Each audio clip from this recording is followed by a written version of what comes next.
Eric now these days? Anyone? Nobody. And I never. See, that's the funny thing. Is like you guys have portrayed it that I wanted to be called that, which I never did. By you Nobody guys, wants anyway. to be called the name they changed their name to. Why did you change your name if you didn't want to be called Eric? It was for personal reasons. Well, you never do anything for personal reasons? No. I know that, but what good is it if everyone's still calling you Fred? Because that's what everybody's used to. What am I going to do? But why change your name? It's like somebody gets a bad haircut in this place, and it's like, everybody calls attention to it. If I change my name, my God, it would never you stop. changed your name legally to Eric. Correct. And yet no one calls you Eric. Usually people who do that, their name, like everyone called you Eric anyway, so they figured, well, legally I'll change it to Eric. No one calls you Eric. Your wife doesn't call you Eric. No, she doesn't. You don't call you Eric. Your kid doesn't call you Eric. There's no one here. Robin and I don't call you. Does the kid know your name is Eric? I don't know, Robin. I'll have to ask her. You know what? I'm going to call you Eric. I'm going to be the one guy. I want to be. He's the one guy in here that's got a decent heart. I'm going to call him Eric. It's like a man having a sex change operation and continuing to live as a man. Yeah. Like he's got the vagina and everything, and now he won't put the dress on. Right. Why'd you go to all the trouble? It's not quite that drastic. It's a funny thought, but not quite that it's drastic. crazy to go to legally change your name to Eric, and then no one calls you Eric. I also legally changed my last name, so I Well, that's different because everybody uses that Right. last name. In other words, Norris is a name we all say, Fred Norris. Of course he changed it legally. That I understand. No one's going to argue that. Well, as long as I was doing it, I figured I'd do both. But no one calls you Eric. And nor do I insist. Norris is not the name you grew up with, Fred? No, it is not. I never knew that. Wow. See, there you go. You learn something new every day. Never knew that. Norris was the name of his stepfather, who was a good guy to him. His real father wasn't. Now I get it. All right. I was hoping. But do you get the Eric part?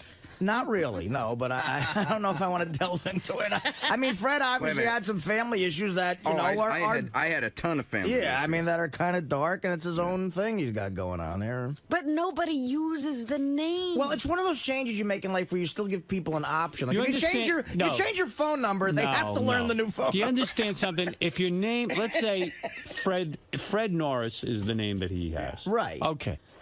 What if he went in and changed his name to Fred Cohen? And he says, I'm not going to tell anybody, but I'm Fred Norris. I'd say that's a little extreme. You would? So then why would you change your name to Eric if nobody uses it? Because it felt good. No. But then why would you change your name to Fred Weinstein? It felt good to me to do that. It makes me feel sad that he wanted to abandon that life so bad and just start something so completely new and different. Well, listen, he had a tough time with his real father. I understand the Norris thing. He took on the name Norris. He always liked that better. So why not say, now I'm Eric? What is the significance of Eric? I think I actually might start using Eric so I can get away from Robin. So and that Eric, fucking voice. So Eric is the guy that gets away from Robin, and Fred is the one that has to be with him. Eric's the lucky one. He doesn't have to listen to that shit. So Eric is your lucky persona, and Fred's That's my lucky persona. All right. Eric is hearing none of this right now? Eric is hearing none of this crap. Away from here and Eric's on an island in Anguilla. Eric is a million miles away from this fucking Eric's getting blown by some island chick in Anguilla. Exactly. And I'm resting a scotch on her head. Yeah, nice. Oh, my goodness. Fred will go up on a stage in New Orleans doing the dance. Jazz. Nah, I'm not a dancer, sorry. But your wife Allison calls you Fred, not Eric. That would be correct. Right. But you don't even She wasn't in on this, so. Right.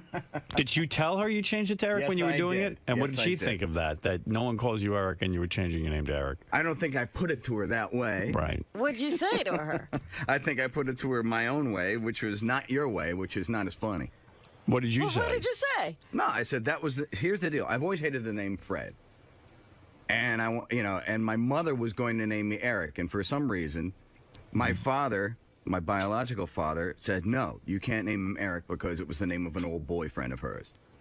And I said, well, I don't have the father, so fuck him. I'm going to take the name. So it's really a hostile thing towards your real father. Basically, yeah. Right. I was going to ask what the significance of Eric was, and now I know. That's pretty much it. Oh, man. Then I would actually definitely want to use it. Right. Well, how's he going to do that? Yeah, I'm going to do that with somebody like you around.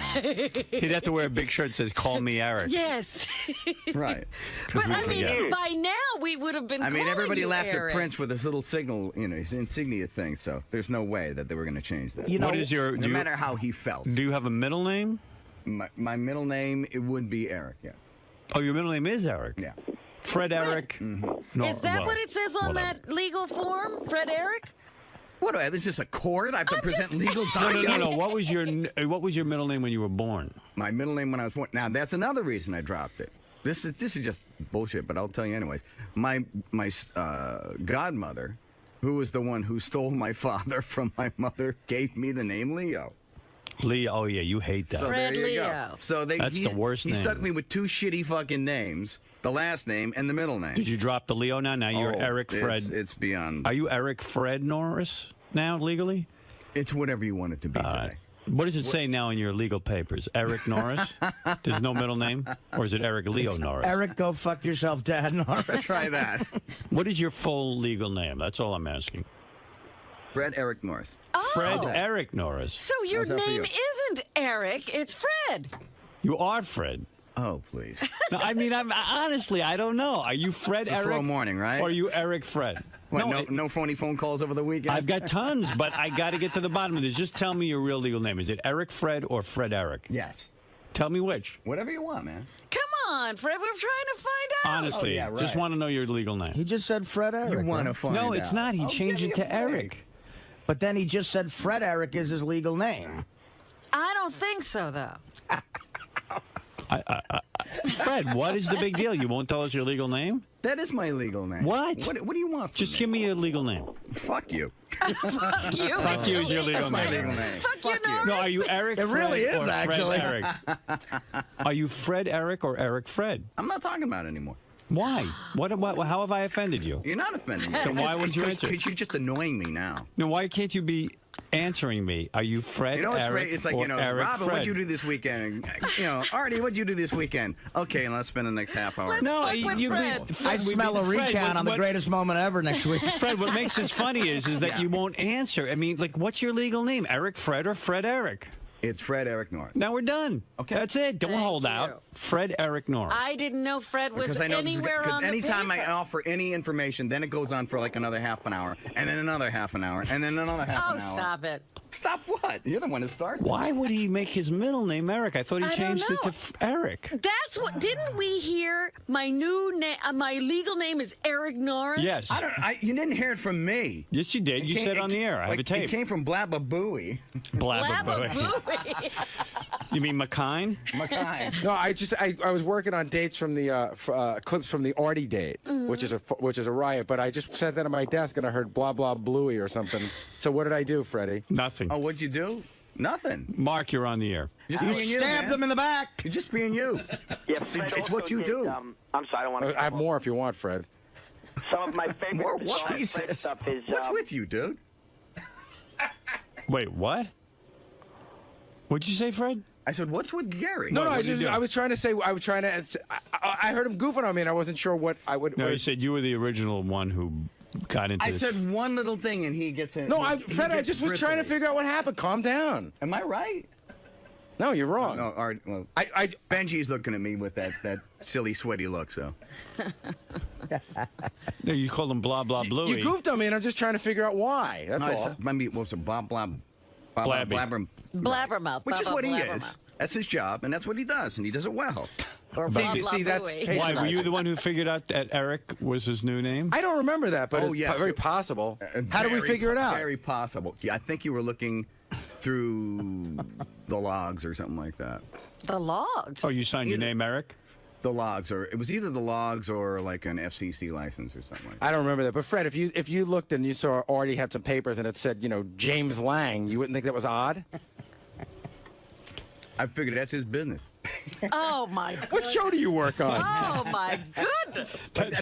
But that's how Gary justifies. What is it? you know, when You justify by writing crazy questions and stuff. But I mean, that's creative, dude. That's what I do. well, I'm not So as then creative. that's what you do. I'm not as creative as But you. I give you credit for that. I said that's what you do. Let's listen to what That's Mark. how you excel. Let's hear what Mark says. Well, This is great. 20 after 6 of a brand new week, and Fred's already on the ropes. And if he never changed his name to Eric, like he just said, then how did Gary see it on some legal? I know. How so did? he was saying he was signing Because it was things all Eric there. Norris. Yeah, exactly. Where were you signing things, Eric Norris? Honestly, oh, you Probably- you probably signed on the the log, log, and you decided to try out your new name on the log. Got to use it somewhere. Oh, because with the FCC, you want to make sure your legal name is Oh, on there it. you go. Doesn't he think if the FCC started looking through logs and one day they saw Fred Norris and then all of a sudden it became Eric Norris, even Yeah. the FCC would have to question that. But his legal name is Fred Norris. He I says he's know. Fred Eric. So why did he sign he signed it Eric Norris? Why would he do that? I don't believe this Fred Eric thing for a second. I don't either. Jets stun Pats out Coach Belichick. Cavaliers at Knicks 7:30 p.m. in MSG. Okay. Don't get me started on the Giant game. I'll start crying. I'll change the subject right Fred, now. why did you sign the log Eric? Katie kissed off by Lauer. Why did he sign the log Eric I don't know. if his new name was Fred? And he's never Jets show him who's the boss. he's never said that anybody should call him Eric, and yet he was signing the log. Hold it. Fred is on. Thanks, Mark. Fred's on the phone. Hi, Fred.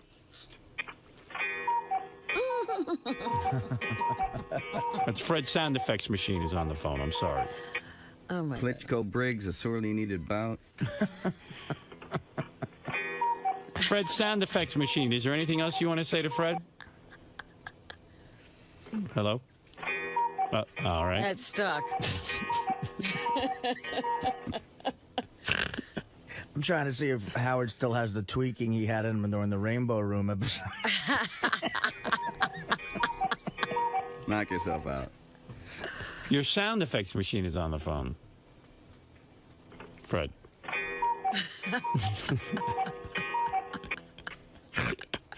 All right, thank you. Thank you, sound effects machine. All right. I think it's a kind of a one-note sound effect machine. Yeah. I think Fred's reaction to this is guaranteed. We'll have to bring this up again. Oh God, I'm not. You guys, Like I would expect it would ever change. I'm confused. I am too. Honestly, I don't even mean to make a joke out of it. I respect you. I don't. It's what's funny is your reaction. Your reaction is so funny. In other words, I don't understand why you didn't change your name to Eric. Why Fred Eric? And then when you signed the FCC logs, you Why'd you switched sign to him Eric. Eric? If Eric is your middle Well, that's name. the mysteries of life. Hey, you can't do that. I have to contact the FCC. Feel free. I think they're going to have a problem So with what does he sign the logs now? it. F. Eric. Does he? I don't know. There's no logs. We're on satellite. Yeah, you don't really have to Oh, sign 'em. what did he sign them before? Did he ever switch back to Fred Norris, or No. was it always Eric on the Eric. log? Eric Norris Wong. He took on a Chinese. The Chinese name? Norris became his middle name. That's the next name change. All right, Fred. Well, you continue to be a mystery. Oh, okay. You really do. Yes, Ann. Congrats. Yeah, congratulations, Artie, on your Carnegie Hall appearance. How did it go? it was good. It was fun. It went very well. It was a good time. I was there. It was a lot of fun. Yeah. It was wonderful. Congratulations, Artie. Thank you. I didn't get it. I don't know how to contact you. I would have called you. Thank you. Yeah. But You- I thought it was wonderful. Oh, thanks. We had a good time. There were 4 comics there. They all did very well. It was a fun night. I was very happy for you. And then Artie brought out Dana at the I end. missed that part because You left? I got out of there a little early and I forgot that you said there was going to be a special guest. And I thought, oh, He crap. trots Dana, his girlfriend, out and has the whole place sing happy birthday. Yeah, how to did her. she look? She looked fine. I Yeah? trotted out at that point because I had to get out the door, but I didn't see you there, Rob. I was on the other side of the theater. They never sit us together in an Artie event. I know. I thought maybe. Artie's jealous of our I thought relationship. maybe that would give you guys too a chance to bolt out of there. You know. Yeah. Because you know. Thank you. You knew it was definitely the end. I'm sure it was a little bit of a pain. But it was very nice. I Did appreciate. that win her over? Did you have sex that night? I got or- laid. Yeah. You did get laid. At the Ritz-Carlton. No Wow. kidding. At the Ritz-Carlton. Congratulations, Artie. You got was- laid by Dana. Yeah. I hope. We don't know. No, I fucked Greg Fitzsimmons. It was a big night for me, and I was very happy you guys were all there. It really was. It hit me like a ton of bricks. At the sound check, I went out on the empty stage and looked. It was like fucking. It was one question. unbelievable. Yeah. Hey, all right. How come you didn't invite Andrew Dice to perform with you? You don't want to get booed off the stage again, or what? Yeah.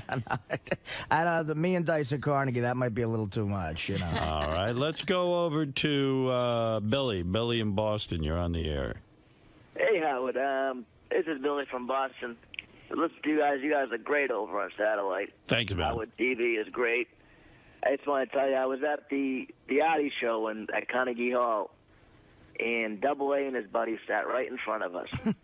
He is the biggest pain in the ass in the world. What was he doing? Yeah, I looked over. I saw yelling, yeah, going, Artie, whistling, and I saw Double A at one point standing up, yell. You know, he's one of those yellers that and it's during a comedy show, and he's wearing a big jacket that says Double A on it. Oh, Double A with his number on the back. Yeah. I thought my buddy was gonna punch him. I said, oh. Geez, And he's like right up in front in the second row, so he can interact with Artie and the gang on the stage. Really? Wow. He thought he was part of the show, yelling and everything. Yeah. It was unbelievable. But Artie, you were great over there. Thank you, man. I appreciate you coming from Boston. All right, thank you. Jay Boogie, you're on the air. Hey now. Hey now. I want to hear about, you know, how they did, you know, like what happened after, like how romantic was it? Did you two have dinner in the hotel room? Well, there was an after party at Caroline's, which all you guys should have known about. I'm sorry. I knew about it. I went home to bed, though. I didn't know about it. It was like, it was pretty crowded. It wouldn't have, I only stayed for like a half an hour, but Howie Mandel, who also performed that night as part of the New York Comedy Festival at Town Hall, he came. Oh. So my mother and sister went, so we went over, me and Dana went there, we had some drinks, and then I had a room at the Ritz, so I had to take a bunch of pictures that I promised Caroline I would do, and after that we took a cab to the hotel, and it was romantic. Yeah, I had a nice suite there overlooking the park, and, you know. How did you take her? I said, look, come on, hey, how about the entire Carnegie Hall saying Artie got birthday, totally how nude. about a little something? I did not get totally nude. So whatever happened with Stephanie? Yeah, what happened? Well, I had a Was big, there I had a big, any date? I had a big weekend. I figured since she was out of town, you know, I don't want to leave her hanging, so I figured we'd do the date. Yeah, we set Artie up on a dating game date, and the girl was just so cute. And from what I hear, you guys had your date set up for Friday night, right? It was up in the air, but she told me, listen, I have to leave Sunday morning to go back to St. Louis. Right. And I... From what I hear, this chick was way into Artie. They went out on the date Friday night, and did you fuck her too? No. Oh, man. What's wrong What with am I, you? some sort of... What's wrong You're with a me? stud, is what you I don't are. believe he's with Dana, by Kind the of a way. slob, You am I? don't? Nope. Don't believe it for a minute. Why not? Because I don't believe it. Why would I go It's a through... ruse. A ruse? What the fuck am I doing Trying that to for? fool. Yeah, exactly. I don't buy it. Well, I don't know what you're talking about, but I mean, why would I go through the trouble I don't buy Fred's first name. I don't buy you and Dana as a You're gonna have to couple. buy them both. I don't know what's going on with Artie because listen, I'm not What not are you privy. saying? He's gay? No, I'm saying needs to no. come He's clean. nothing. He's nothing gay. I don't about it. understand what you're talking Because about. that's the only reason you would fake having a girlfriend. I don't believe that him and Dana are together as a couple. Why do you... I just don't get the vibe. I just can tell. What do you mean? It's I don't not understand. happening. It's not happening. Look, afterwards, John Hine went on They might have- Pharrell's show. Right. And he said that he thought Dana and Artie were going to make it through the No. long haul. They were No going to way. get through this, and they were it forever. No way. Yeah. Well... No effing way. Well, I want to know what you're basing this theory on. All right. Here's my theory. Yeah. My theory is I can't wait for this. that Artie and Dana went through hell together. Through thick and thin. You mean the age? I'm talking about heroin, Yes. okay? She saw him at his worst. Now, again, I don't know. This is my speculation. Artie hates when I speculate, so maybe I should just keep my mouth shut. No, go on. Don't listen, Artie. But, do you want to hear this or not? I'm And I don't listening. want anyone to be insulted, but I'm just telling you my theory. Okay, there's an insult coming. They went through the heroin thing together, and a couple to survive that. Did she know you were on heroin when you were on it? No. Okay. So, Wow, that's good, Artie. that's what I'm saying. So she's got to feel like, how do I know this guy? Ah. How do I know him? Right. This is my guess. How did you keep it from her? That's amazing. And I'm saying, yes, they might fuck here and there. But I don't see how Artie's going to win back her trust.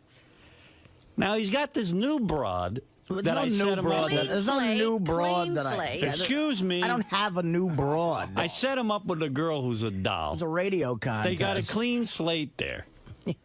You can start from ground zero, nothing on the blackboard They call that tabula rasa. Ground zero. Whatever. Ground zero is a good term for me in dating, by the way. Tabula rasa. All right? Yeah. And this is my feeling that this relationship between Artie and Dana... Huh?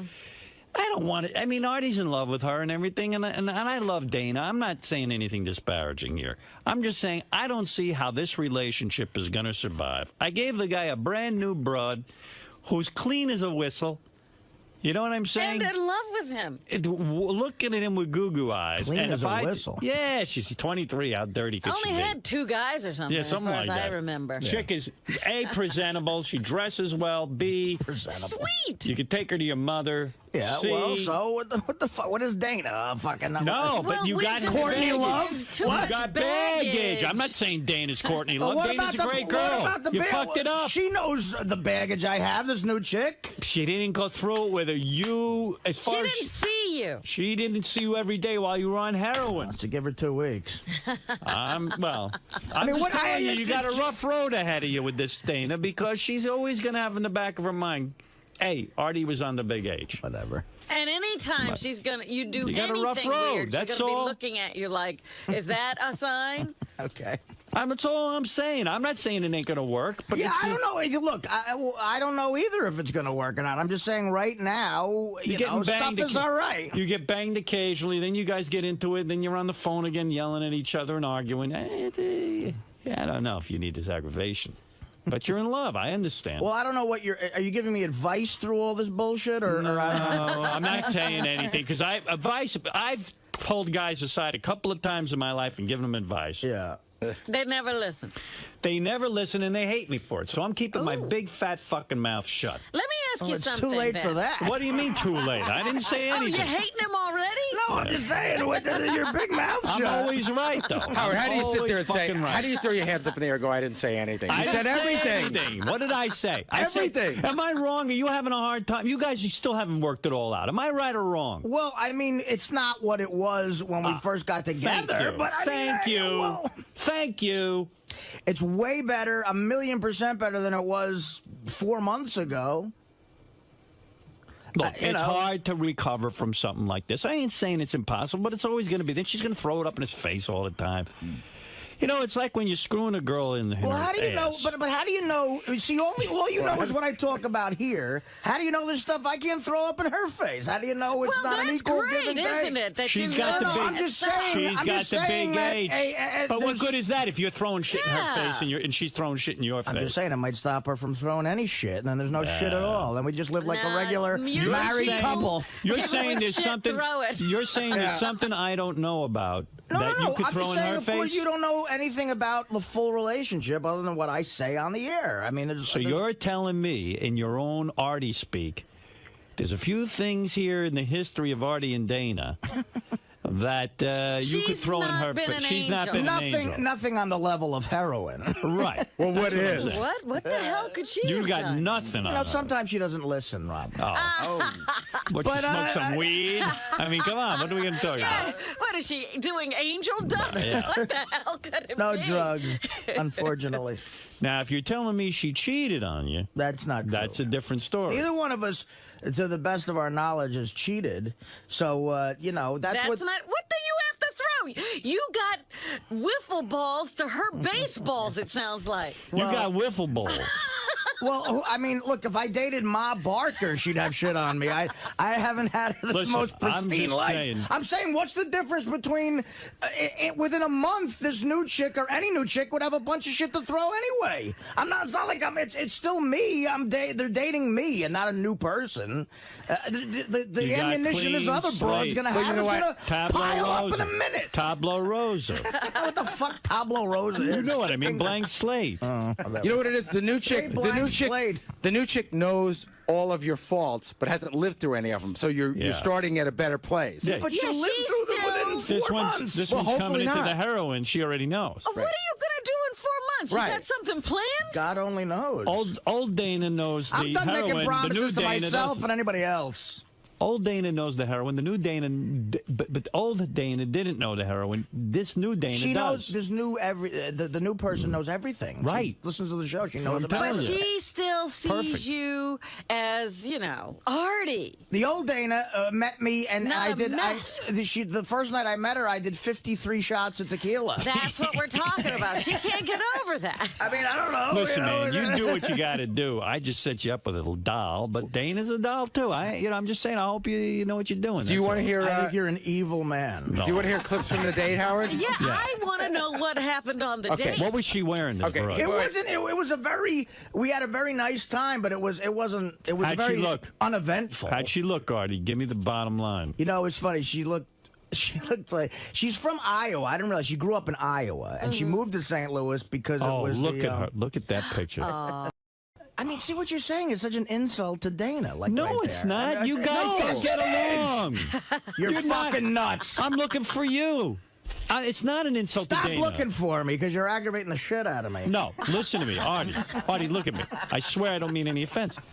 You guys you're telling me every day you come in here, you guys are fighting on the fucking phone. I'll guarantee you one thing, Artie. Yeah. That a picture of you and Dana wouldn't look like that. Yes, it would. Dana would have this worried look. I have 5 of them from the other night. Where that look just as good. She doesn't look just as good. As innocent and hopeful as that. And I'm telling you, it's me. It's not the woman, it's me. Within months, she'll have this broad. Will have a bunch of shit she'll complain about too.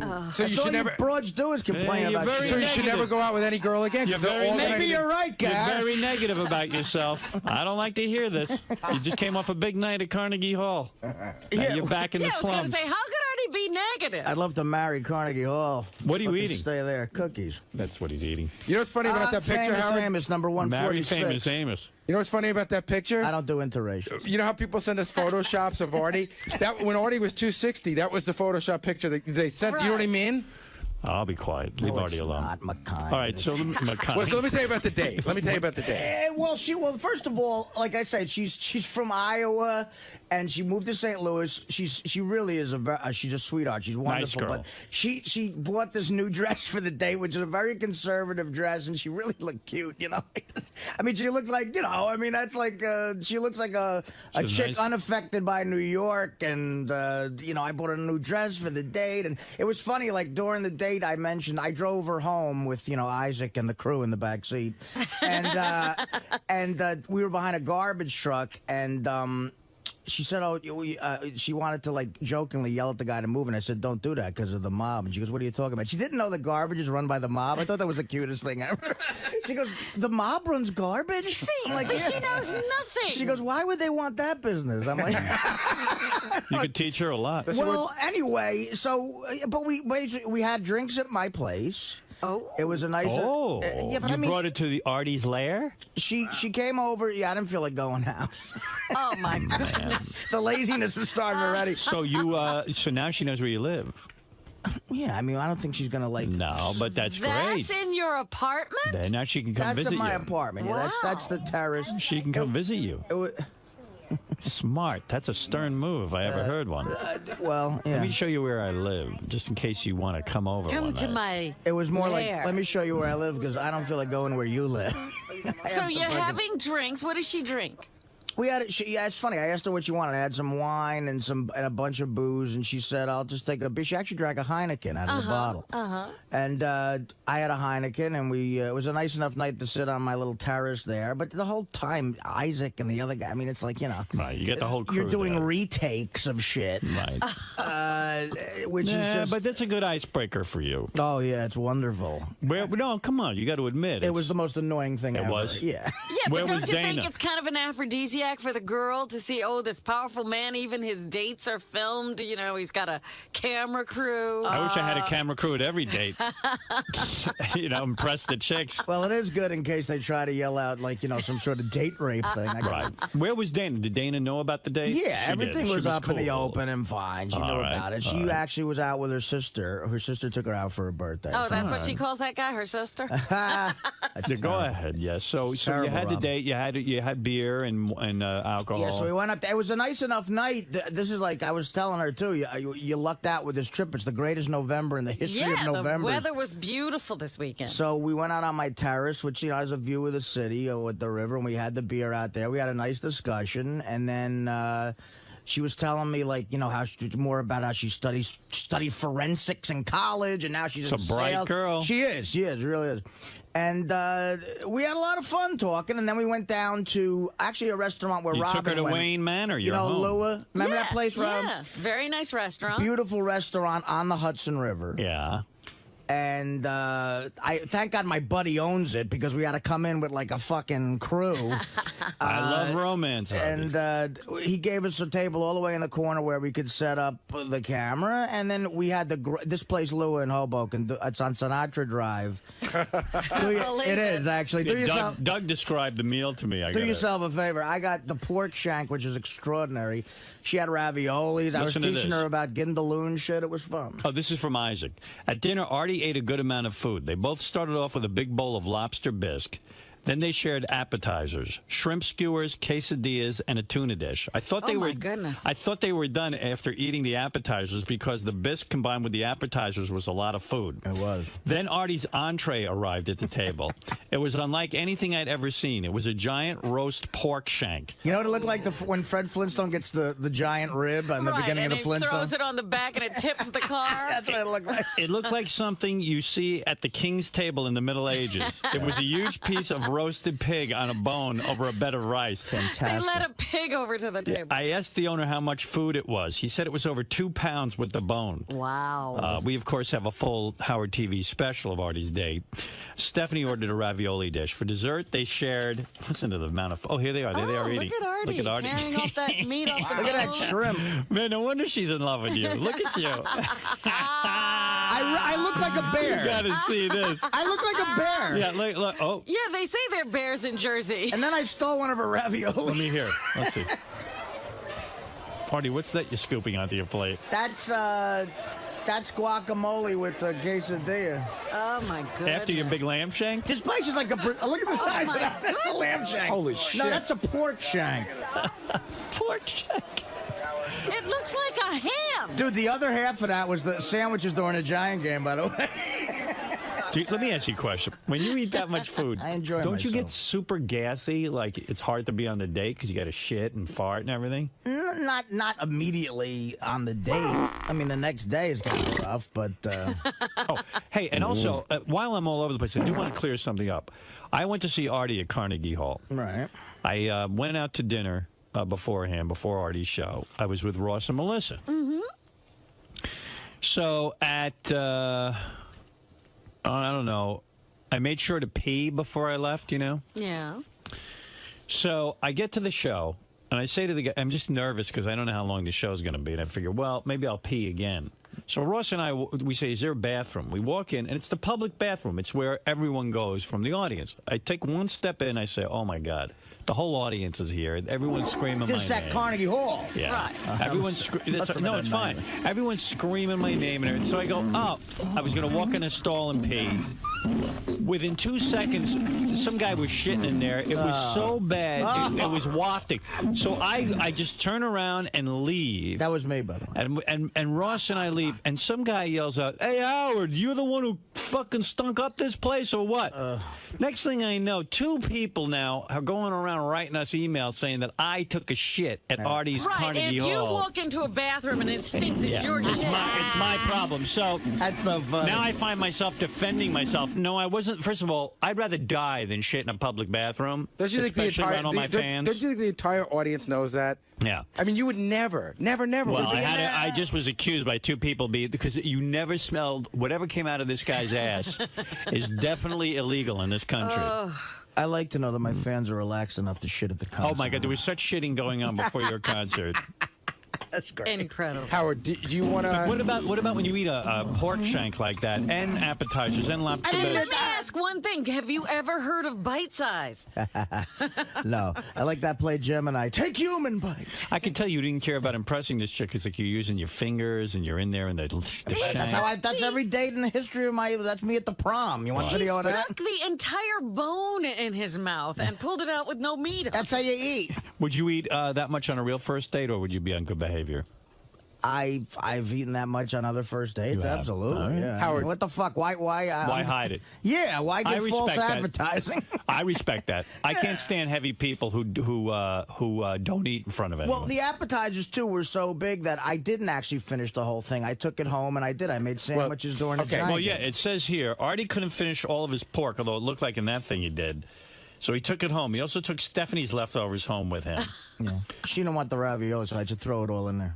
Yeah. Artie drank only one beer the whole night. A fan came over to the table and bought Artie a whiskey and water. But Artie took one courtesy sip and didn't touch the rest of the drink. Oh, nice. A lot of Artie's stories on a date revolve around food. He talked about '1 a BLT he ate in St. Louis, Lombardi's Pizza in New York, and how his mom makes great sandwiches. All his experiences are food. I mean, on a real first date, would you make a doggy bag and take it home? No. No, me neither. No. Oh, what the fuck? I mean, I don't know. When Artie drove Stephanie back into the city, he was pointing out landmarks along the trip, but they were all restaurants. He pointed out Magnolia. What's in New York? Restaurant. He pointed out Magnolia Bakery, John's Pizza, Caliente Cab Company, Mexican, and Katz's Deli. We went up. I took her up Bleecker Street. That's bull. First of all, Isaac, that's you can bullshit. hear all that. It's on tape. I showed her where Dylan played his first gig in New York, the bitter end. I gave a lot of music history. Fuck it. I showed her where I yelled Baba. I showed her where I yelled Baba Booey's name in 1989 in Gary's ear. Isaac says this is outside the back fence. It's historic now. As Artie was leaving the apartment to go to dinner, they had finished their Heinekens, but instead of pouring them into a sink, Artie insisted on pouring the beer in cups and walking to the restaurant with the beers. Another odd, very college-like thing to do. Wow. I like walking drinks. If I got a little buzz going, I like to keep it going. Isaac said the other weird thing that Artie was doing was when he gave her a tour of the place, that he was showing her the rooms, but he wouldn't turn on any of the lights. Artie, it says here, Artie must not be used to having guests over his apartment, because when he gave Stephanie a tour of his apartment, he took her into the office and bedroom and never turned the lights on. It was kind of odd to be walking into dark rooms. No. The lights were fine, just not for a television shoot. Isaac was like, we need more lights in here. I'm like, no, we don't. Who wants to see me in the light on a first date? Got a good point there. Do you want to hear any of this stuff, Howard? Anything good? Well, it's funny. I pulled like 5 or 6 clips, and basically, I was sitting there. The reason I think the proof that it shows we got along so well is because it was very easy conversation. I don't think anything fascinating. Would you? Let's say you and Dana do break up. You never know what's going to happen with you two. Would you call this girl? See, I don't know. Here's the only thing. Like, I got the vibe that at the end that. I don't know. I mean, it's funny. Like, if I was single and I made some sort of physical move, I don't know if she would have been too responsive. You know, we should actually have her on the phone to find out. Yeah, that's what I thought you were going to do. You should have called her. I'm waiting for Artie to... I hear she's in the hospital. I'm waiting for Artie to double on back, and about 2 months ago, Gary, give me the number of number 2 who wanted me to put my cock in. Here's the thing. Here's the thing. Like, if I could see a scenario, Dana will dump me. I'll call this chick in a month. She'll go, no, I just wanted to get on the show. Fuck off. No, you see, I'll end up on a bridge with a bottle of Xanax. I didn't get that vibe from this chick. Well, she was. Look, we're joking around. She was very sweet, adorable, so much fun to talk to. She's only 23, but it didn't feel like talking to a younger person. She was very mature, smart, had a Trust me, with that body, she was very mature. She had a great sense of humor, and she looked very nice in her dress. Was there any physical contact? Did she touch you at all? We hugged at the end of the night and kissed on the cheek. She didn't jerk you off? Yeah, no, Isaac did. Yeah. She was naive about it. She's not dumb. She's very smart and savvy and kind of hip. But she was naive in New York in a very cute way. I found that. That'll get old refreshing. quick. Yeah, that's refreshing. Believe me. Yes, go ahead. Go to Gary preview page 2. So I pulled like 6 clips, but the theme of the date, the date's very uneventful, except for the fact that it does all of Artie's conversation does revolve around food. All right, here's Artie talking about devil dogs and White Castle. This is in his apartment. All right. You always talk about devil dogs, and I've never heard of one. I can't believe you never heard of a devil. Maybe it's just an East Coast thing, but I grew up, I couldn't imagine a world without devil dogs. Or Tasty Cakes, I've never heard That's a of. Philadelphia company, so maybe that's just the East Coast. I know they're based in Philly, but I'm almost positive. That's funny, like, you have White Castle in St. Louis. I'll tell you a story. When I was a kid, I would always eat the White Castles and look at the side of the box, and it said every city it was in. Like, so I'm doing stand-up years ago, a midnight show at the Funny Bone in St. Louis, and I'm on stage. It's like 1 a.m. and I'm starving. I can't even think about my shit jokes. I'm just thinking about how the fuck am I going to eat? Because it's not New York. Nothing's open. Oh, yeah. So I remember as a kid on the side of the White Castle box, it said St. Louis. And I went, hey, is there a White Castle here? And the place you would have thought I was like Springsteen going into Born to Run. They went, White Castle. And I said, can anybody give me a ride? And these 4 guys in the front row gave me a ride to White Castle. You just went with some band? Yeah, I do that a lot. That girl had to be impressed. Wow, Artie went to St. Louis and was at White Castle. It was great. What is it, guys? Artie's just about to give the menu what he had at White Castle. Oh.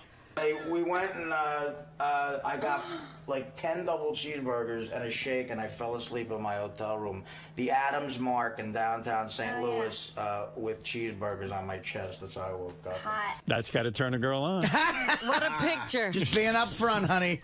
Go ahead, Isaac. She really liked Artie. I mean, she said in a couple of years she's thinking about moving to New York. Is that right? Yeah. So. She said less than that. She loves New York City and wants to move. So here. he's insane, right? I mean, she liked him.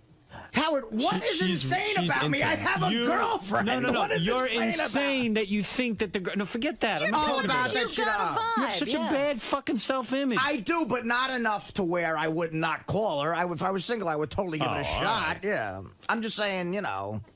So she's going to wait a couple of years. Artie won't be alive in a couple of years. Exactly. She's got to move to New York now. That's the other thing I told her. I said, you're 23. I said, think about it. I'm 39. I said, do you really want to be changing my diapers in 10 years? She loves New York, and she really likes Artie. Now, what's the second? It sounded like 10. she knew all about you. All right, here's Artie talking about how he... God, I hate hearing a playback of one of my dates. This is a nightmare. What is this, where Artie takes food home? Yeah, this is where he wraps up his stuff, her stuff. But wait, there's a great moment here. It's more visual. But they're wrapping the stuff up, and they say, is it okay to take her plate? And before they take it away, or goes, give me one of those, he takes a ravioli off and eats it. You know what it was like? Remember the dinner date in Beer League? We had a thing where the guy brings out 2 entrees, and they were both for me. And we thought that was a joke, and I'm listening to this. That's exactly what I do. By the way, pictures of Artie's date are on howardstern.com, so if you want. But here he is. Here's Artie making sure to take home food. This time, I'll take this home if I want to be really obnoxious. I would take it home. Just a bunch of bread. It's like sandwiches for the Giant game tomorrow. Yeah. A good rye bread with it. Yeah, that'd be great. All right, you talked me into it. Yeah, you gotta take it home. Hey, Jace, could you actually wrap this up for me to go? And I think, well, she's not done yet, but yeah, I'll take. I'm done. You sure? Wait, I'm gonna steal one more. I love it. Just yeah, you could throw all of it on. You want this too? No, you have it. Throw it all in there in one bag. The whole thing. And the dessert menu. Check it out. You took home bread so you can make sandwiches for the Giant game? No. What happened was I would get the rye bread at the bakery myself. I didn't take the bread home, but she had about 3 raviolis left. And when she said she was done, I said, I think I'll grab one more. Wow. But then you took the other 2, right? Are you up to 300 pounds yet? Then I took the other 2. Get on that scale. I'm not. What do you weigh? I'm not 300 pounds. You're From that 293. dinner alone, come on. Maybe later. You'll want it later because I'll be eating more. All right. I'm just a little. Now, what does the next clip say, You're Howard? still too exhausted. Well, then we candy had store. we had the chocolate molten. Oh, the candy store in St. Louis. So Artie now tells a story about when he was in St. Louis. He went to this candy store, took a tour, but it's all about food. Crown Candy.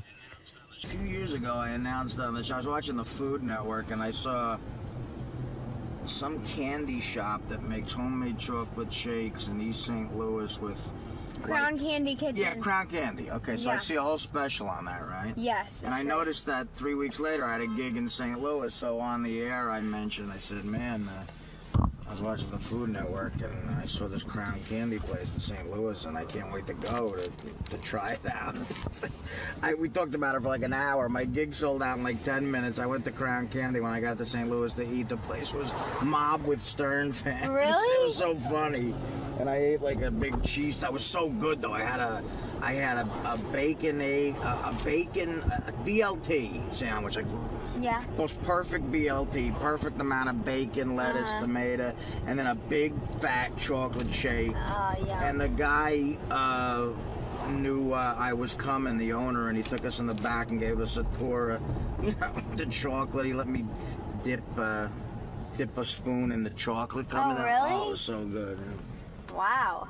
You talk about candy, how Jeff the Vomit Guy talks about vomit. I mean, you're just in love with it. We all have our fetishes. What am I, the crazy one? The chocolate, make your own chocolate. I like chocolate. Wow, I don't boy, get oh it. boy, this is some date. Is this a usual date? Like all this food Yeah, conversation? they're usually this pathetic, absolutely.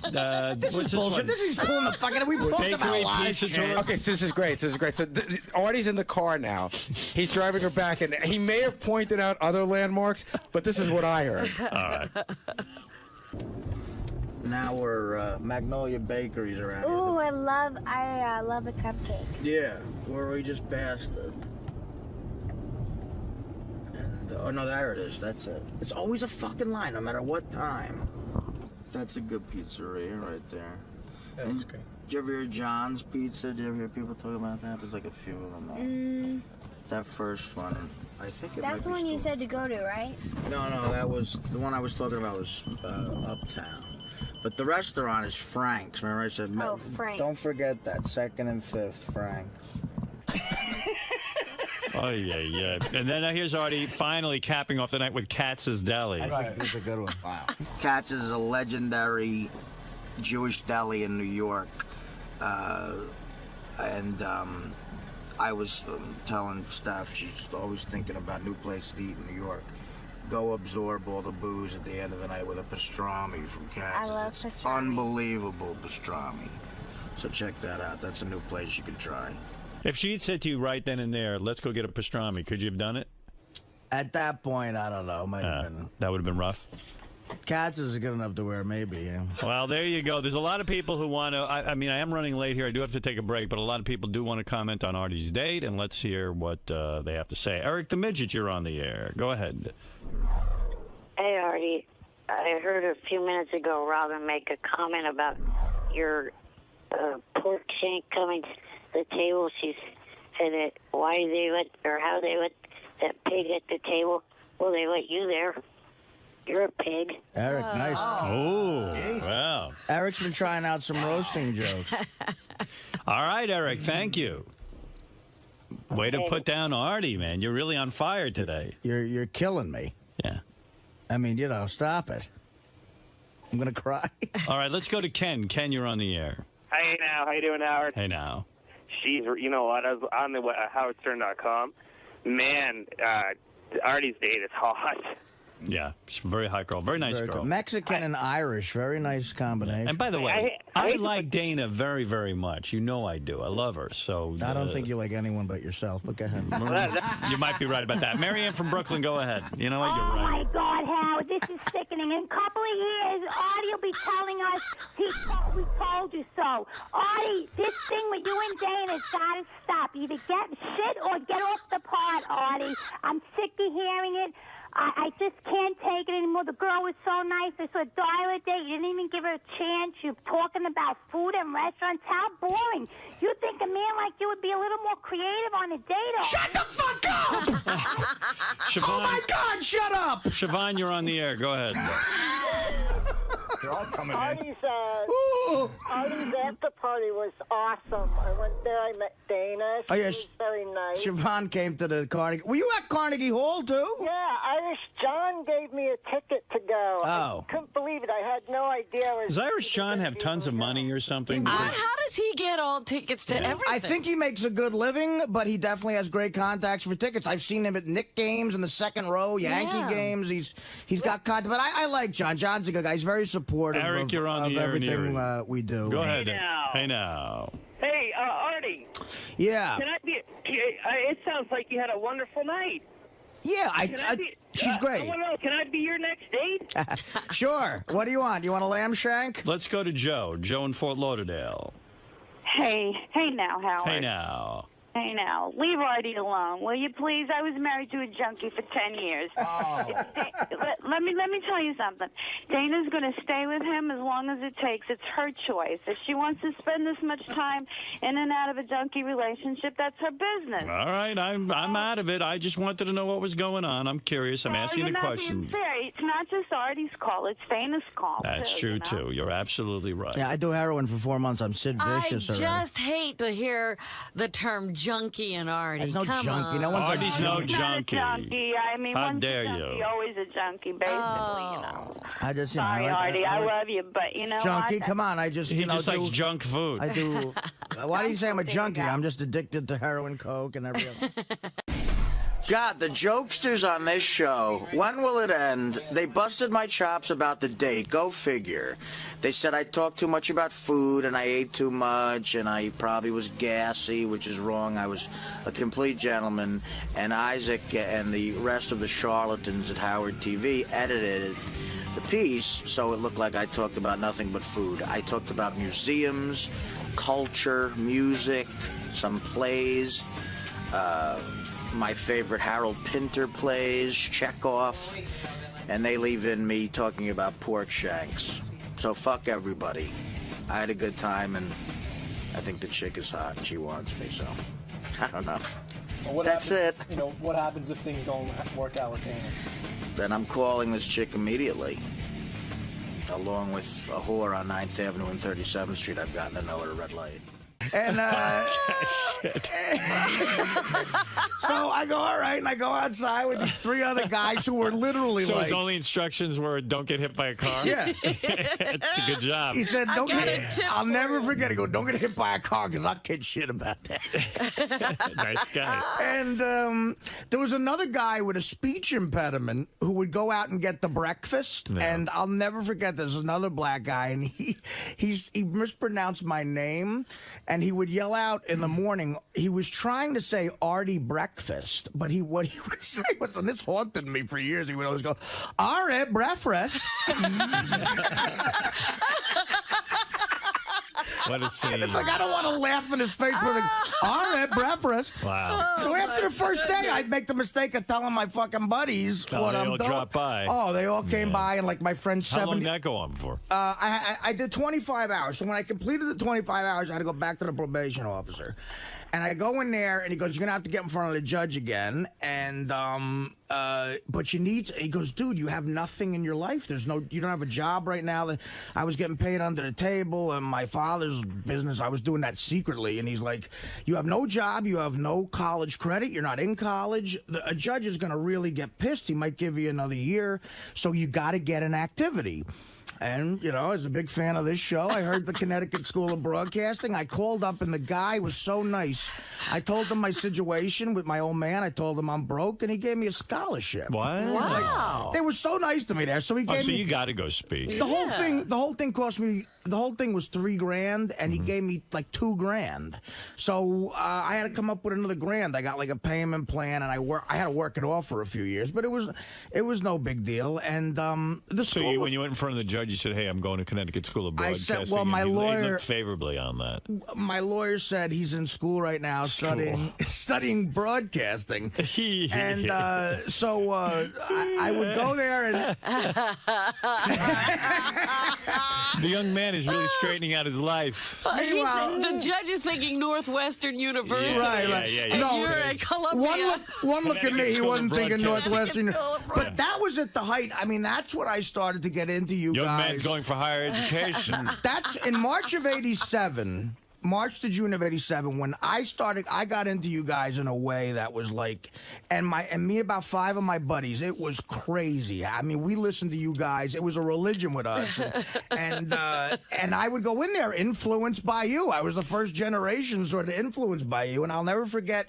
At the end of the course, you had to do a DJ thing on the air, right? And the whole class is listening, and there was a deep voiced DJ guy from like Connecticut, and I introduced a Run DMC record, and all I said was, there's 3 Negroes I'd like to party with. That's what I said. Right. So some people giggled and everything. The guy goes, whoa, whoa, whoa. He goes, what are you doing? Yeah. I go, I'm just trying to be funny. He goes, never say anything racial on the air. That's ridiculous. And of course I went, hey, Howard Stern does it. He's the best there is. He's my hero. He's like, listen, this came out of this guy's mouth. He goes, Listen, asshole. Howard Stern is not going to be around in a year. It's the professor. He goes, Howard Stern is a flash in the pan. He goes, he's not, I mean, come on, don't do that. You want to make a living in this business, right? So I said, yeah. So I got through, I graduated, and you go to their job placement program. There was one job available in Wyoming. Oh, right. $150 a week, and but I got a degree, and the degree helped me get out of. It's funny. I would have applied for the job in Wyoming. Yeah, that's what we did. I tried to get a job. It said DJ needed every week in Billboard magazine. Right. The same ad appears. I'm sure it's still there. They still need a DJ. DJs needed in Alaska. So I go, okay. Of course, I'll go. everything needed. Doctors, plumbers. And my dad explained to me I suck so bad that I'd probably need to travel. And I applied. I got nothing back. Nothing even from Alaska. I went to Poughkeepsie. I went to WPDH in Poughkeepsie. I applied to the Alaska radio station. I went into Camp Hill, Pennsylvania. Wow. Well, that's where I started. And they wouldn't even hire me there. Oh, my God. You know. Really, Robin? I don't know everything about you. Camp Hill was the worst. Oh, yeah? Because my sister lived there, and I figured, well, I'll live near my sister, and like, for sure they're gonna want me. I mean, who do they have? Meanwhile, the guys sounded pretty good. I heard the radio. Yeah, they had some pretty professional guys there. Don't you think struggling like that just builds so much character in a way, though? Yeah, it does. Well, yes, you never struggled, and look at you. But in a way, I never struggled. I'm one of the examples of I struggled and it did nothing for my character. Teasing you. The funny thing is that I got a letter from a guy the other day. He goes, Dear Mr. Stern and the rest of the Howard Stern Show, my name is so-and-so. I'm a student at blah, blah, blah, and I host a show at the radio station every Friday night. And he goes, my show is the safe harbor period the FCC allocates, allowing for explicit lyrics. I forgot this guy's still on the phone, but listen to this. So the guy evidently went on the air and started doing a discussion about alternate methods of sexual protection. Talked about how they could substitute saran wrap with duct tape at the base of a condom and, all kinds of weird shit like that. And he's like, hey, man, this really sucks. He goes, I got suspended, and you're my hero, and I think civil liberties have been violated as a result. Wow. There's talk of reinstating the safe harbor period at the station. There will indefinitely be serious limits put on what I can discuss on the air. By contacting you, I'm hoping you can find the time in your schedule to call into my show and give your opinion.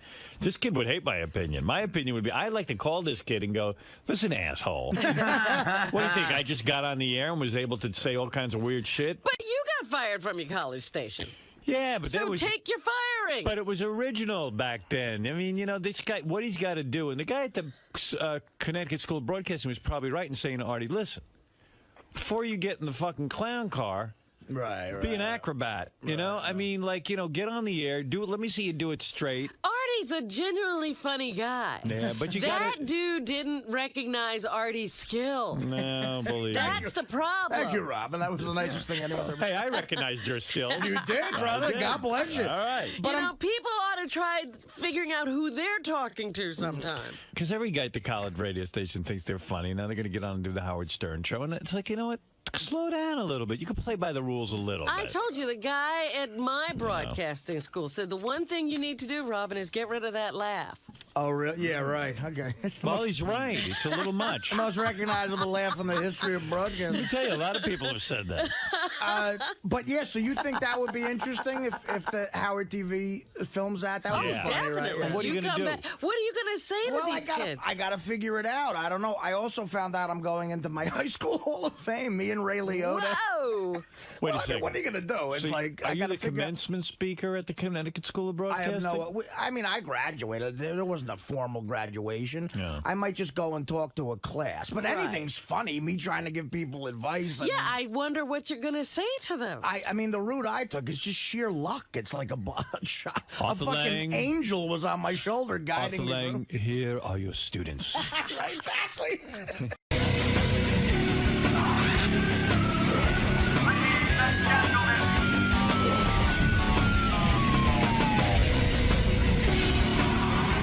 The news yesterday of you breaking up with Jim Florentine, or Jim breaking up with you in this case, touched a lot of people. You know what? There was an outpouring of love to me that was just so amazing yesterday. I really, I just got so much wonderful support and input. It was mind-boggling. I was really surprised. People felt bad. It felt good to know that so many people cared. People did care. In fact, someone came up to me and said, I was listening to the show, and I felt really sad when Robin told the news. Because she was happy, and they were upset. You know, they didn't want to see you get upset. Aw. Although you put on a very good face. Here we go with the good face again. I'm not putting on any face. You saw me immediately after the show. What was I doing? You were almost in flight. You were singing. You were carrying on. No, you seemed fine. No, but I'm talking about not after the show. You saw me later in the afternoon. Some people have said to me who are closer to you. Who's closer to me than you? I don't know. A lot of people. Some people have said that, in fact, the truth is you are not as happy about it as you seem. I'm not. Who would be happy about it? Right, but They're confused. some people have said to me I should worry about you. They always say that. No, some people have Yes. said that this is actually not. They're The always hunky-dory story, telling Robin. you this stuff about me because I don't react the way other people do to things. And you've heard this over and over in our lives, that you should worry about Robin, and I'm still here and I'm still fine. Yeah, but I heard some things. What things did you hear now? Go I ahead. heard Go you, ahead. No, I heard. I'm not going to say them. Come on, tell me who said it. No, I heard that you were very upset in private. With who? I About don't your talk to situation. anybody. No. Who did you talk to? No, when I'm mining. Again, mining. Actually, your breakup came up not only in the email. I'll read you some of the email, just so you can be aware of it. Most of it was very, very sweet. And now I don't even see it. You got rid of it. This is Email Monday. That's why I see I it. have to say, even Ralph left me the sweetest voicemail. Yeah, Ralph told me he was upset when he heard. He don't want to see you hurting. No, but it was so un-Ralph, It was just, he let his guard down, and he just was really so sweet. Wow, the biggest news of the day, Robin and Jimmy break up. Robin on the market again. Can I Bronski her? Now Jim can go back He's to... got tits. Now Jim can go back to showing his balls all the time, having the waiter and waitress put tons of pepper on his food and fart all the time, etc. Here's another one. I hope you aren't too sad. Breaking up sucks. Lots of good wishes. See, most of them were like that. Yeah, thank you. Here's another one. Fuck Jimmy Florentine. We got your back, Robin. We love you. Robin, let that motherfucker go fuck himself. I only blame you for dating that asshole. Robin, please don't date anyone from the show. I won't date any more assholes, I promise. And Jim, go fuck yourself and you're useless. What? And Jim, go fuck yourself You useless, no talent bitch. Aw. See, people you are know what? attacking The him. thing that I really thought yesterday was I hope people are calling Jim because this wasn't easy for him either. I know. And I like hope Jim. he's getting support because, No need to attack Jim. yeah. I've been a listener for about 20 years, and I have to tell you that I was deeply moved by your revelation of the ending of your relationship with Jim and the class and poise you exhibited throughout. You are an amazingly strong and honest woman, and I admire you greatly for your honesty in dealing with this obviously painful conversation. By the way, you'll feel much better if you whip out your sweater puppies and flash those golden bozos at the camera. Really? Yeah. So this guy says the key to you feeling better is to show us your titties. Let me try that and see if I feel better. I would love it. And then there's a whole bunch of other topics here in the email. One of them was 𝗦𝗵cie𝗄. Oh, yes. The guy who came in and was in jail for 28 years, even though he was innocent. And actually, a lot of them were very, very cruel. Really? Tell this whining cunt to grow up and be a man. Wow. Whining? Wow, I was in jail for no reason. Bullshit. That's what it says here. Oh, my God. That's got to be a kid kidding around. That's crazy. Howard, why didn't you ask 𝗦𝗵cie𝗄 if he knows anything about these murders? I listened to this segment, and this guy has never said he knows nothing about it. He just said he didn't do it. I think he's full of crap. There's just something not right with his story. Also, I believe he was never found innocent. The ruling was just overturned. I don't believe a word coming out of his mouth. So some people don't believe. Did we do any research? I don't think so, but, you know. So we don't know. We were taking his word. I was moved by the story of Michael and Becky Pardue. I gladly send them a few dollars if there's a fund we can contribute to. So this person actually felt for them. Yeah, but they weren't trying to collect money. Yeah. Here's another supporter. The wrongfully accused man is describing an accurate picture of the Alabama justice system. The former Democratic governor was wrongfully accused of crime and went to prison until the federal court stepped in and released him. Yeah, I think that was profiled on 60 Minutes. Let's see. And this one says, Howard, how in the fuck can you give this 𝗦𝗵cie𝗄 asshole 1 minute of airtime? Don't you dumb shits do an ounce of research on your guests? No. He comes in and claims he's innocent, and you pussies believe every single word of bullshit that he or his hideous wife have to say. He gets away with 2 murders based on a technicality, and you immediately start kissing his ass and proclaiming that he is innocent. Shame on you and the rest of you panty wastes for believing this horse shit. So, a very controversial guess. Yeah. Now I want to research. I was kind of moved by the guy's story, but... Hey, Howard? Yeah. The guys are telling me that someone else admitted to... someone else admitted to the crime? At least one of them, and there was DNA evidence that cleared him, so it wasn't like a technicality. Well, because, yeah, you know, I don't know that Michael was that articulate in explaining the entire story, and also because of radio and, you know, sometimes you have to be a little bit brief. There was, you know, we talked a lot about this case, and the guys actually did find out about it. Okay.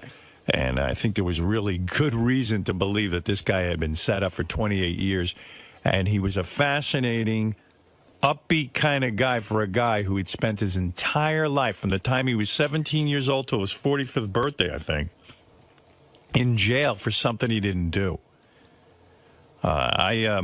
I disagree with these emails, and I think they're harsh, but, you know, that wouldn't be the first time our audience really blasted someone. Right, that's what I said, that would fascinate me, knowing what they thought about us handling such a topic on the show. Many people wrote in and said, I sounded like I was in a shitty mood on Monday. Says, Howard sounds like he's on his period this morning. Ask him if he needs a tampon. I can bring one in. And let me say this. What? I don't remember you being particularly bitchy yesterday. Well, I'll tell you what. I'll be honest. I'm in a shitty mood almost every day here. Yeah, I mean, you were your usual self. Yeah, I mean, I resent you saying that I was somehow on some days not in a shitty mood. I'm always in a shitty mood. I'm full of... He was complaining because I was having a good time in the park yesterday. Yeah. He came across me and he was like, talk. All you do is talk. You're still talking. Well, the reason I said that is, you got to hear this. I'm walking in the park yesterday, and I see Robin there with her friend, and they're walking in front of us. She's so busy yakking. I had been yelling stuff out to her for a good 5 or 10 minutes. Stop it. I was behind you forever. And my friend Pat and I are behind Robin and her friend, and I'm going, look at this. She does not even hear me. She's so busy yakking it up. I go, hey, don't you work? I yell out to her. Don't you yak it up all morning? Why don't you, why don't you shut up for a minute? So, I'm trying to be funny. And she doesn't even hear me being funny. Meanwhile, now I've yelled out and people are watching me because I'm yelling stuff out. Yeah. You know what I mean? Now it's not going over. So also I'm embarrassed. So finally You're bombing in the park. I'm bombing in the park. So I finally get up to Robin and I say, yeah, don't you yak it? And she turns around and sees me. And then I was annoyed. I was like, geez, I can't get away from this guy. Now he's Right. complaining about me talking in the park. Well, I thought you were walking again, but I saw you ran. Yes, I did. She has on the running outfit, then she goes for a walk. I put on my walking shoes and then run. And my friend Pat corrected me. He said, that's good. She's walking, running, whatever she's doing, it's good. Thank him. So didn't she just say she looked good? Put so I said, you yeah, in your she place. does. I love the fact that you got on the air and said he broke up with me. Well, that was what happened. Wow.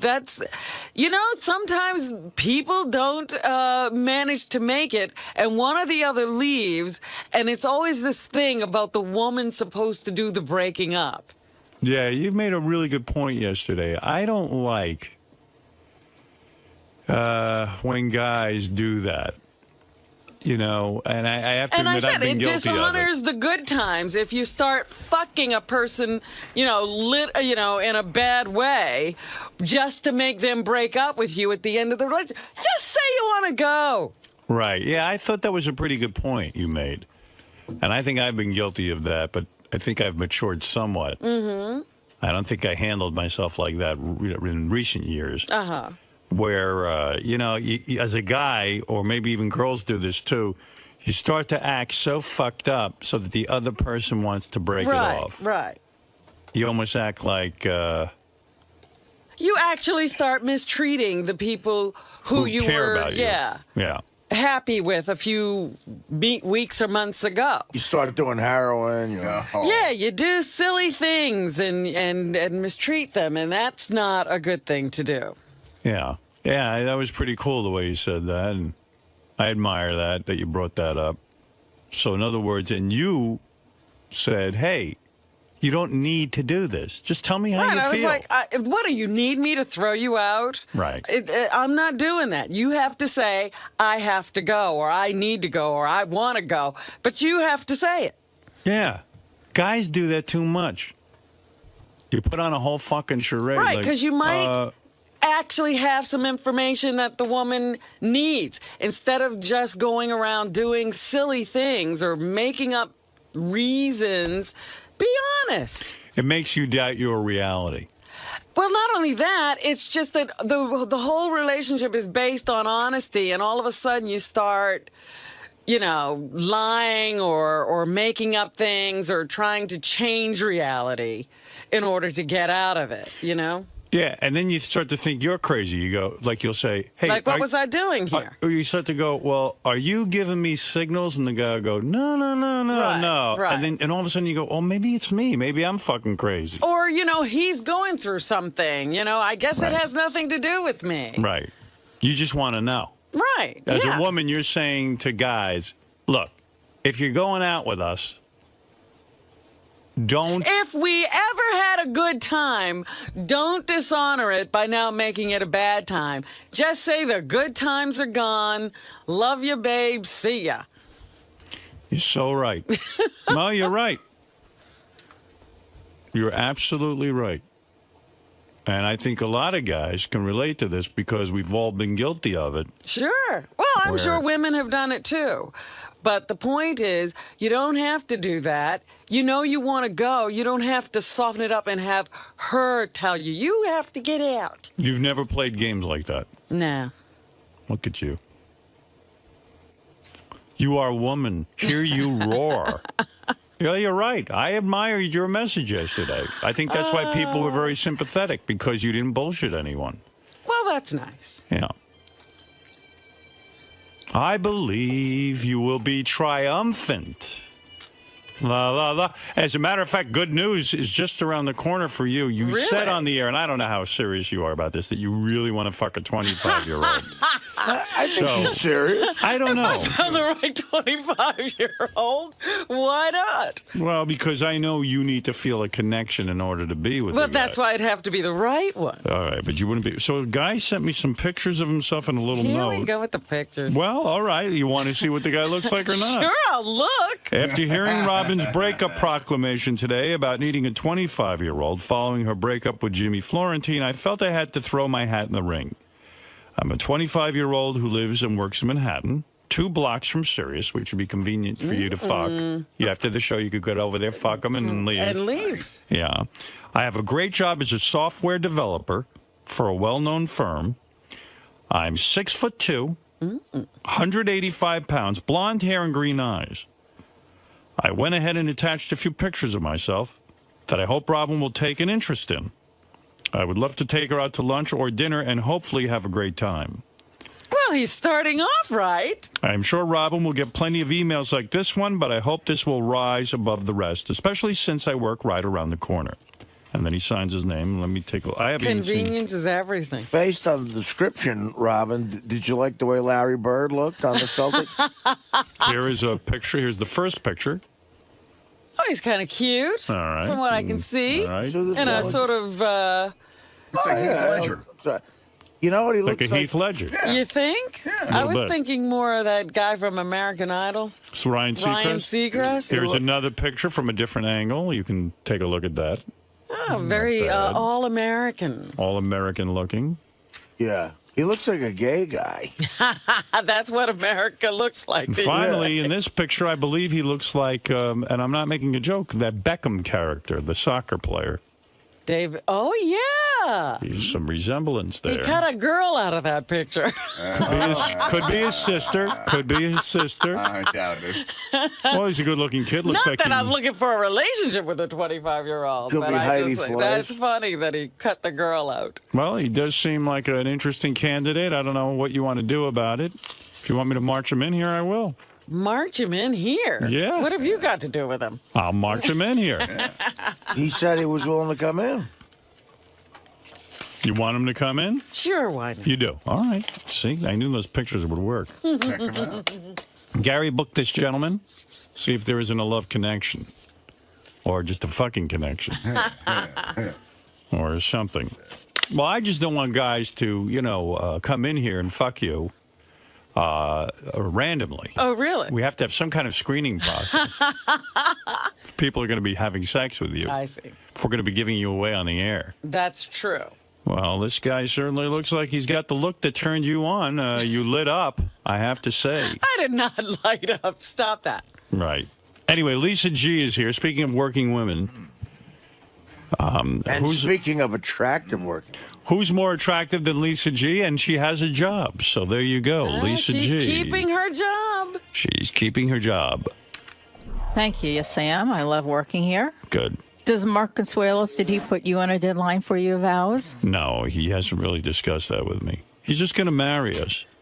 Well, how did the vows get presented? Have you worked that all out yet? We have not. All right. I don't think any of it will be worked out. I think it'll all be ad lib. I don't think it's all that thought out. You know, it's not choreographed. Did you get a hold of Shanghai Kate? Thanks for the phone number. I haven't called her yet, but I will. Yeah, I got to go get that tattoo. And you're going to get the tattoo before the ceremony? Yeah. All right. Yes, I am, Robin. So when are you getting the tattoo? I was going to go this week, but I don't think I'm going to have time. I just, you know, anything could happen. I'd wait until after. You know what, though? I don't even care. Like, if I had the bee on me and then, like, let's say Beth and I break up, or Beth stopped running and got fat, and I can't marry her. I She would didn't keep a career. Right, she doesn't keep her career.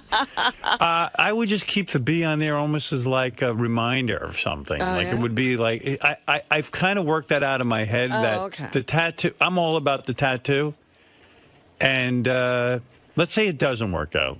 Let's be realistic. Let's not be assholes and think that my marriage is destined to work out. It stands the same test that all marriages do. Any other, yes. Who knows? I mean, Beth could wake up a year from now and go, I need to have a baby. That's it. We've already decided. Divorce. Because I ain't having a baby. I love that woman, but I'm not having a baby.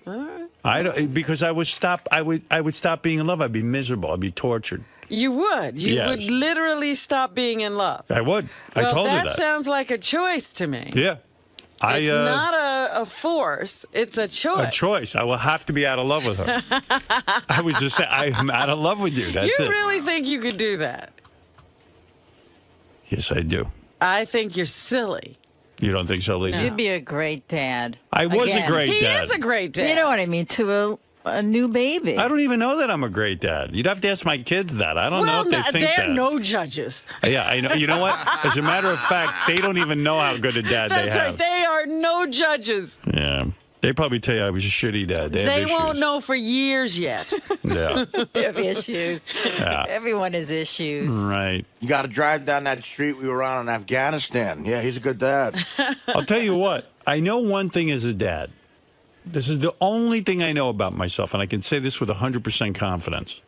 I care. That's right. That's it. That's the main ingredient. Right. I care, damn it. About what? I care about them. I care how they are doing. I know. I'm telling you. I mean, what other prerequisite? Is the primary Am I perfect? ingredient. Do I know every fucking answer? Do I know what to do? Do I know? I doubt if you had very many answers at all. But I do care what happens to them in life. This discussion helped me, though, because it made me think of a joke for the toast. Thank you. Which I'm writing. Write all of it down, please. Don't forget anything. He's working on his deadline, too. 3 girls, that's tough. It's definitely a challenge. And the fact of the matter is that I've gone through it, and Beth knows this about me, and I have had my fill of it. In other words, I feel full from it. In other words, I've eaten a big meal. You've had it. Yeah. You're satisfied. I've had 50 Big Macs, 100 fries, and 30 Big Cokes. You've had 6 peanut butter and jelly sandwiches. That's right. I'm as bloated as `𝗦𝗵ci𝘄 Eric. But as I found out, there's always room for more. Yes, you did. Is that Jell-O on that plate? But look at the problems it's given you. So there you go. You're saying one more might give you a heart attack? Well, let me, just by, you woke up one day and the baby was already there. Like, you were not aware of how it got there. Right. So you're going to want Beth to kidnap a baby? Jesus. I like my life the way it is, honestly. I'm just saying, you would not, if the baby got here, you would have to take care of it. No. I would not. I would say, abandon Beth, the baby? well, I would financially take care of it, and I would have to say goodbye. Yeah, you can't live with it. I've told Beth I cannot deal with having a kid. And she knows that about me. And she says she doesn't want children. I believe it. I'm taking her at her word. Yes, but my point is that you could do it. I could do. Listen, I could go to prison for 50 years and get through it. You couldn't. You I'd couldn't. probably crumble. You couldn't do that at I'd all. probably go insane in jail. And you know hear what? these stories like that guy's story yesterday. I would die. I would just die. Yeah, me too. I could not do it. Well, now you know how I feel about having a kid. No, stop. It's enough. Listen, when I had my 3 kids, I was super motivated. I was like, I want more kids. That was it, though. I mean, I was done. I mean, that's enough. Like, Beth even sometimes starts talking about a second dog. I know. She keeps saying she's going to have more dogs, more animals. And I kind of go, oh, yeah, but in the future. I mean, I like having my one dog. I mean, right, you're a one-dog kind of guy. I see these people that get multiple dogs. Some of them can't handle it. They think they can. The people don't know themselves. They can't handle it. Well, Well, they're not disciplined. They're not Right. ready for this responsibility. Dogs are a big responsibility. I'm not kidding you. I mean, we're constantly with that dog every minute. Mm-hmm. We That love her. dog in particular with its problems. You bet. its Always. rashes. And, No, she doesn't get rashes. well, you got to keep her clean. Right. Oh, that's it. Yeah, the other day I take her. She had like a. She was between her paws were raw, so I had to let her rest for a day. You know, I mean, constantly with the dog. You know When- more about that dog than you do about yourself. I do. I know everything about that dog. I know when she shits. I know when she pisses. I know when she's eating. I know everything about her. She's with me every minute. Isn't it horrible when you go to a vet and the vet says something like, "Well, how are her bowel movements?" And you go, And you know. "Oh, and you got full information. I pick them up with a bag. you got detailed reports." I was playing a chess game the other day. I hear in the background. And I'm like, I can't think. Shut up. I think when I was over your house, I kept the dog up from my snoring. Yeah, they're good. I gave it a taste of its own medicine. Yeah, she quieted down for a few days. You know, All but Dana used to say to me as a test, maybe she said she would beg me like, just try to like the dog. What if I let you keep the dog for 3 days, and you know maybe that'll get you used to it. Right, get you into it. And I had to say to her, totally serious. I said, listen, that's not a good idea because I don't think I could intentionally ever kill a dog. I don't think I could. Uh-huh. But I might, like, you know, leave Accidentally? Well, I might leave it untied next to the. Well, he's not into You know, dogs. I That's just- it. And yeah. Dana couldn't accept it. He's not into it. And it's a Listen, big, some- You know what? it's a big Can you- fucking dog. Do you know how many people I know who were not into dogs who are now totally in love with dogs? Yeah. They're assholes. That's 𝗦𝗵cie𝘄, That's true. Not him. Don Buchwald. No, him either. Right. That's true. They just went crazy once They do. they got to know a dog, and That's a good now point. they wouldn't be without one. Well, there you go. Robin, what's with the kick with 25-year-olds?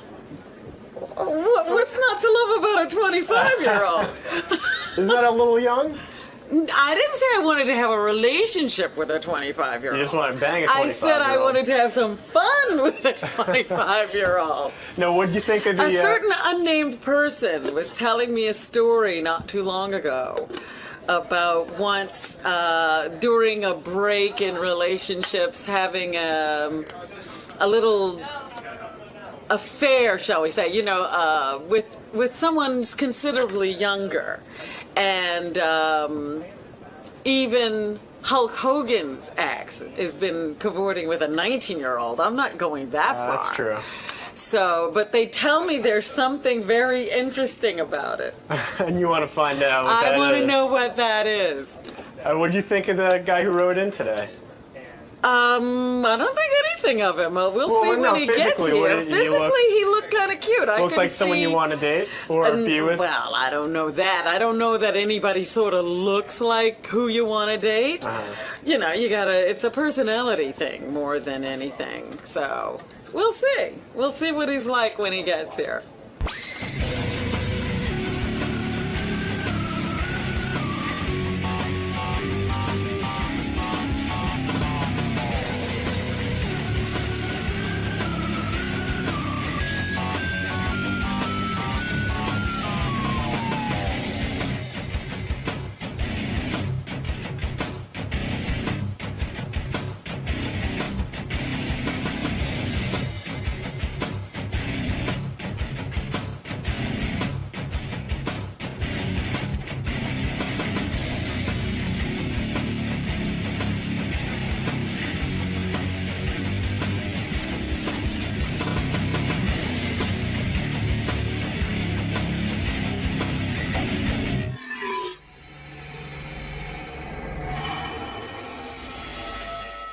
CEO of Sirius XM Radio Inc. And the reason I'm here is to announce on Howard Stern all the details about our merger. I've always told Howard that before I ever did any press, the first place I would be with Howard Stern. So before I talk to CNBC today, and before I read the New York Times and the Wall Street Journal, I'm at the place I should be, which is with Howard Stern. 𝗦𝗵cie is my hero, as you know. He has done incredible things for my career in radio. He's the guy who hired me in terrestrial radio. And he is the guy who just finished getting this merger put through. There's my hero. Look at him in his suit. I said, there's my hero. You're the hero of the day. You're the winner of the week. Here, Mel. Hi. Are we on? Yeah, oh, we're on. What do I know about radio? You know it all, evidently. Mel, congratulations on the merger of the new company, SiriusXM. Who came up with that name, SiriusXM? We hired a team of about 100 people to try to figure out what we should call. Is that true? Did you hire a lot of people to figure out what to call the new company? Howard, have I ever hired a lot of people to do anything? No, that's true. Now that I think about it, that's completely false. But why not give it the name either Sirius or XM? Although I started thinking about it, it's true. People know the name XM. People know the name Sirius. If you change it to a new name, you have to go out and spend millions of dollars marketing a new company. Less of a factor than the real reason, which is if you buy a General Motors car, right, there's an AM button and an FM button and an XM button. Right. And it's in all of those cars today. The last thing we wanted to do was to make those things look obsolete. So somebody's driving in a car and they see this XM button and they say, what does that mean? And the same thing would be true if you have a Mercedes. There's the Series Dog, you know, as a button. And our goal was to make this as friendly to subscribers as possible. So there was a lot of other names that we could have gone with. But the simplest one and the best one for consumers seemed to be SiriusXM. All right. Before we get into the particulars, as a personal, I'm interested in the human story here of the merger. What did this do to you as a person when you were waiting 18 months, sitting there and nudging and nagging the United States government, testifying before Congress? And the thing dragged on and on and on. It didn't, you know, I was angry. I was upset for you. I really was. I was incensed because it made me lose belief in the government. The government eventually did the right thing, but at a high cost. I mean, waiting 18 months slows us down. What did that do to you personally? So I can give you the BS answer, which is it made me a better person. No. But that's it. No. Give me the real answer. The real answer is it really was dreadful. Clearly, there was no reason that this merger should not have been allowed to take place. Right. But even if, in fact, somebody thought it shouldn't take place, it's not that complicated. You could have sort of said, yes or no. Yes or no. And you could have done that real early. I spoke to a lawyer who handles these kinds of things. He says, you have no idea how many mergers are approved where there are real questions about whether something's a monopoly. He says, and they're approved almost immediately in terms of compared to the SiriusXM deal. Why was this dragged out so long? Was it me? Did you ever think it might be me? Oh, I thought it might be you all the time. Right. In part because of you, satellite radio became so visible. Right. And, you know, satellite radio, I mean, if you think about when you joined the company. Right. There were 600,000 subscribers. Right. Not top of mind in any way, shape, or form. Right. You know, certainly a lot of work was done. You know, XM had more subscribers than Sirius did at that time. And but satellite radio wasn't top of mind. Suddenly, after you joined, and after it became such big news that you were coming to satellite radio, anything involving satellite radio then became very big news. So the fact that the announcement was on the front pages of the Wall Street Journal, on the front pages of the New York Times, I had done, you know, my career about over $200 billion worth of mergers and acquisitions. Right. this is an unbelievably small deal, an Right. exciting one, and will be a big one, but not a big deal. And for a small deal, there's an inordinate amount of attention on it. Far more than we had. This deal took longer to do. We had more congressional hearings. There were more comments made to the government than ExxonMobil combined. Which is unbelievable when you think about it. Well, when you consider the impact of that merger and the amount of money it involves, yeah. Listen, I'm going to tell you something. When I think about this merger and how long it took and what it took, let me tell you something. You got very thin. Did you think this is a result of? Did it wear you down? I will tell you this. I was on a hunger strike until the FCC. I tried everything to get this deal approved. We made some voluntary commitments. We said we would do things for minority ownership. We said we would do a whole bunch of things. And we still weren't getting it, so I decided that if I stop eating, maybe people will pay But attention. has the government overstepped its bounds? In other words, the FCC's mission, my father was talking about this yesterday on the radio, he said the FCC's mission was never to set price controls. Where do you see the government? Or to tell somebody how to run a business. I mean, where do you see the government doing that? They don't even tell ExxonMobil how to do this. Why don't they set price controls for gasoline? So the standard that the FCC has for approving a merger is that the merger is in the public interest. That is a broad standard. Right. So the FCC now looks at mergers and says, is this a merger that's in the public interest? They never set price controls.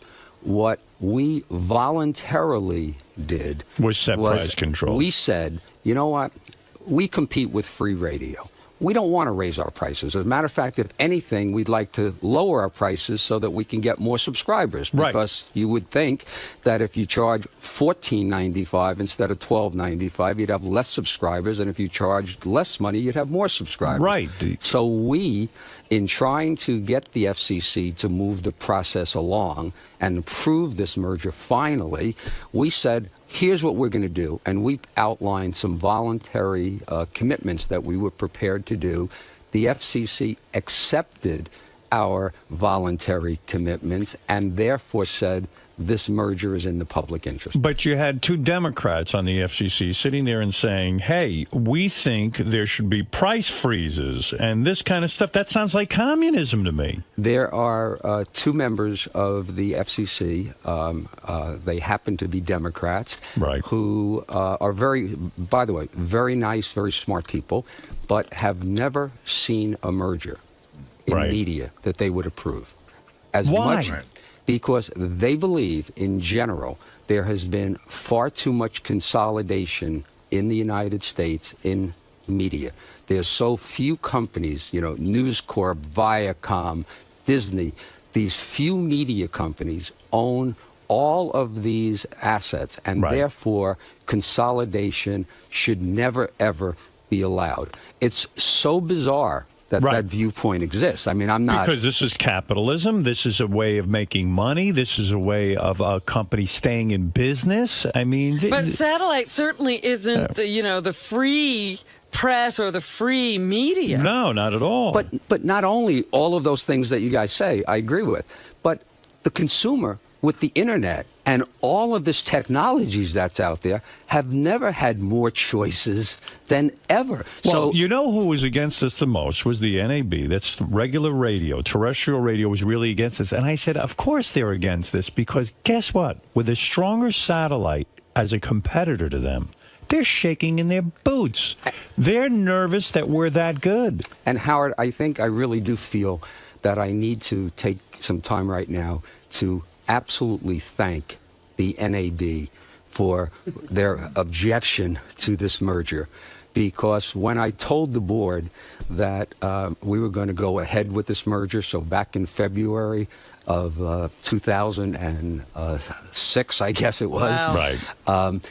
7, I guess. I told the board that one of the things that would help our merger would be that if the NAB challenged our merger. And the reason for it, it would clearly demonstrate we compete with broadcasters. Right. We know. We in radio. So your plan all along was saying, hey, if the NAB challenges it, it shows that we have competition. There's no how could there possibly be a monopoly if the broadcasters are fighting it? And they spent so much money, and some of the smart people in Congress and some of the smarter people at the FCC, when they kept talking about, boy, this is going to be a duopoly into a monopoly. The more the NAB said that, the more they sort of laughed and said, come on, why are you here if, in fact, you think that these people shouldn't be allowed to combine? Do you feel a personal vindication? Did you take this personally, the NAB going after you, everyone after you? You were a member of that group, weren't That's you? right. You were a member of that group, and now you've given them the big finger. You won versus the NAB. That's got to feel good. Come on. I think everybody who works, for the company should feel really good because what we have accomplished, and hopefully we'll have a couple of seconds to talk about how the company looks today. Right. Yes. I feel really good about it.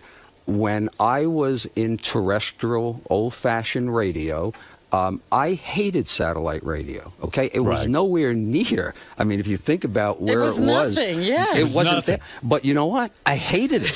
Anything called radio that you had to sit and compete with, why would you like it? Why would I want somebody, if you're driving in your car, I want you listening to my radio stations. Course. I don't want you listening to, an iPod, and I don't want you listening to satellite radio. I don't want you doing anything but listening to my commercials on my radio station. Absolutely. So I was against it. I understand why they were against it. Their strategy, wasn't a particular good one to stop it, but even if their strategy were good and they did everything right instead of some of the things they did, the merger should have been allowed to happen anyway. Did there come a time in the last 18 months that you started to feel the merger would not be approved? I could tell you, Howard, from the very beginning until we closed the merger 8 o'clock the night before last,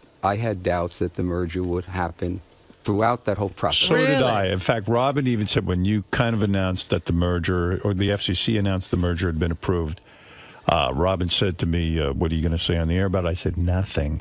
I don't even believe it's really happening. I think. Do you believe it now that Mal is here? Yeah, I do. Now I do believe it. And I see that the stock now is called Sirius XM, and that there's no more XM and no more Sirius. I understand now that it's real. I sent you, I don't know if you even got a chance to look at it, but I sent you an email on Friday night after the merger was done. Yes. You sent me one back.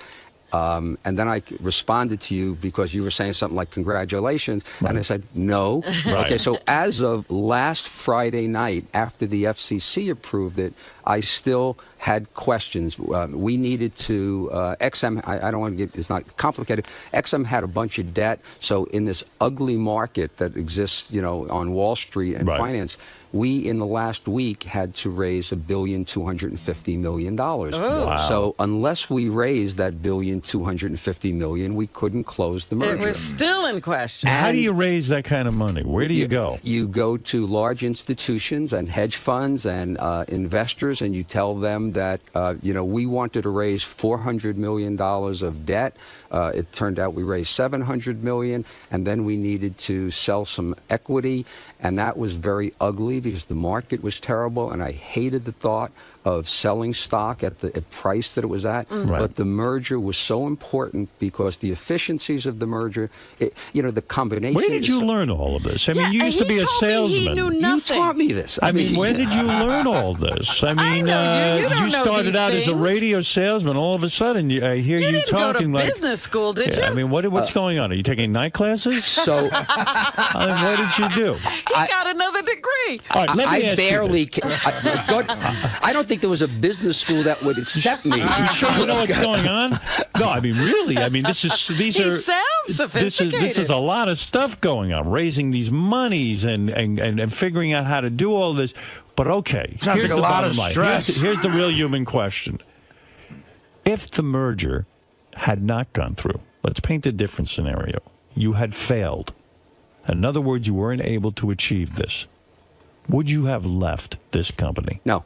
You would not. I think that would have motivated me more because there was a question in some people's minds whether or not if the merger didn't happen, would Sirius be able to survive? Yes. Right. So clearly, and the answer is absolutely. I mean, Right. I mean, who knows, right? I mean, you know, but I truly believe that, you know, if you hooked me up to that lie detector test and asked me if, in fact, the merger did not happen, would Sirius survive? The answer would be yes. Would So, XM have died? they say not. I didn't have enough information about XM, but the CEO of XM said the same thing. I will tell you, had the merger not happened, I would have done everything possible to make that happen. Right. To make sure they went bankrupt. Yeah. Right. I mean, that would have been my That's goal. the plan. That's the secondary backup plan. That there was going to be only one company anyway. So you would not have been defeated. You would not have said, that's it, I can't do this anymore. You would have stayed with the company and you would have said, I'll grow Sirius and let XM do whatever XM does, and we will see who the better company will win. The second part was true. I'm not sure the first part. I would have felt defeated. I mean, I would have Right. felt that, you know, I tried something, spent an awful lot of money to try to get this merger done, spent a lot of our time, you know, put our company, in essence, in limbo. You know, the Yes. stock was in limbo for this period of time. It wasn't a bet the ranch kind of a situation where the company would have failed. But, I mean, shame on me if, in fact, the merger didn't happen because I put a lot of resources to make it happen. Things were stalled out by waiting 18 months. In other words, you couldn't even advertise as much. You couldn't sit there and go, you know, gee, I got to make my business plan.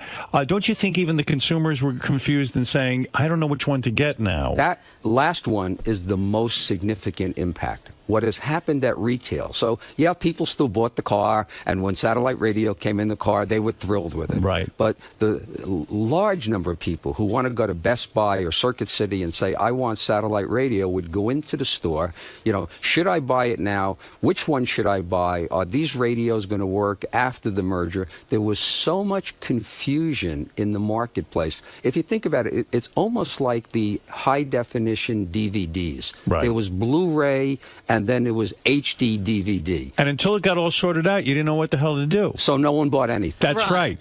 That's exactly what happened during this merger. Was there ever any pressure from the board? When is this going to happen? You know, because this is, you know, they're looking at you. You say, let's go do this, and now it's taken 18 months or whatever it's taken, and we're sitting around doing nothing. So all of the board members were there before I got there. So this is not Mel's board. Right. They were phenomenal. I mean, there was not one hiccup. There was not 1 minute of throughout this whole process and everything that needed to be done. They were 100% supportive, and I really appreciated it. And what about on a personal level? Your beautiful wife, Terry, who I adore, did she, when the word came that the merger had been approved, was there lovemaking involved? Was there a celebration? Did she put on an outfit? I mean, what did she do? Special? She's got to do something good for you.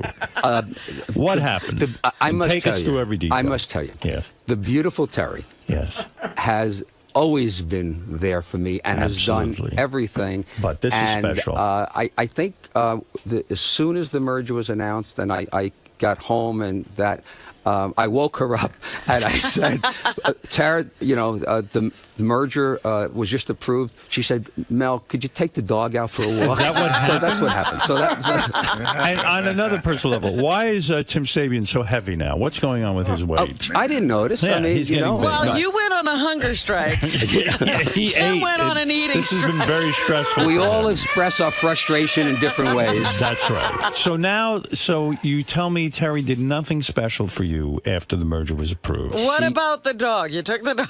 I took the dog for a walk. I did pick up after the dog. So I still know what my role in life is. When did you become such a dog person? That's the other thing. I mean, what is this with this dog? What happened to you? Do you really want to hear this? Yeah, I mean, this is what really happened good. to you? So when I married Terry, Terry had always been a dog person. I never had a dog. You don't like anything but radio. Why? Right. What do I want a dog for? Right. Terry wanted a dog more than I didn't want a dog. Right. We adopt a dog at a shelter. So we adopt a border collie, 4 years old, named Angel. I can't believe how stupid I was for all of these years in not having a dog. You love dogs. I have become addicted. I have. What is it about the dog? One of my favorite charities are things related to dogs and animals.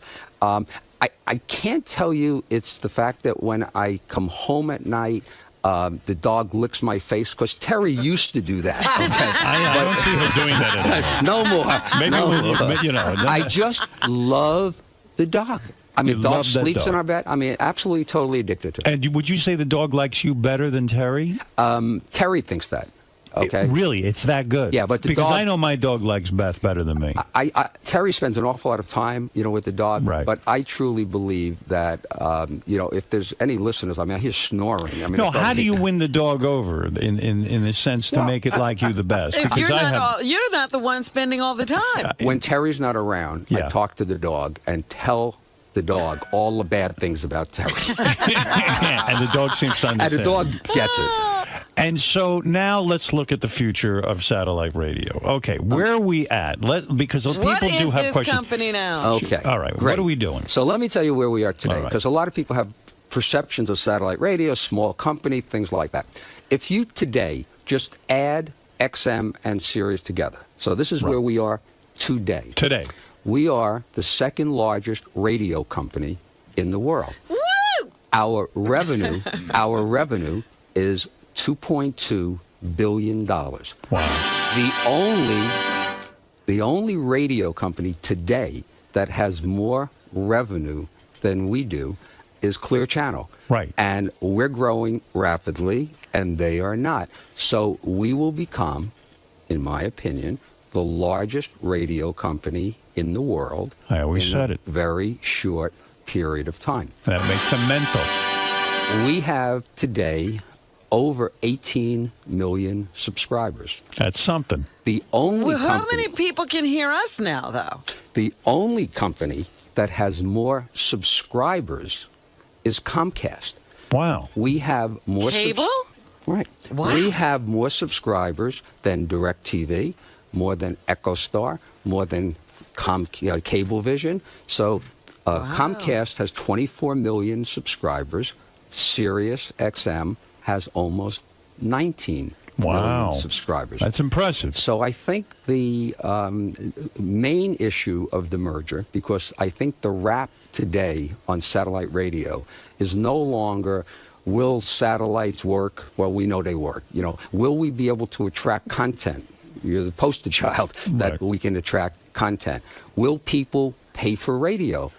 Almost 19 million people today are paying for radio. And enjoying it. And loving it. Yeah. And the satisfaction level is phenomenal. The question is, will satellite radio make money?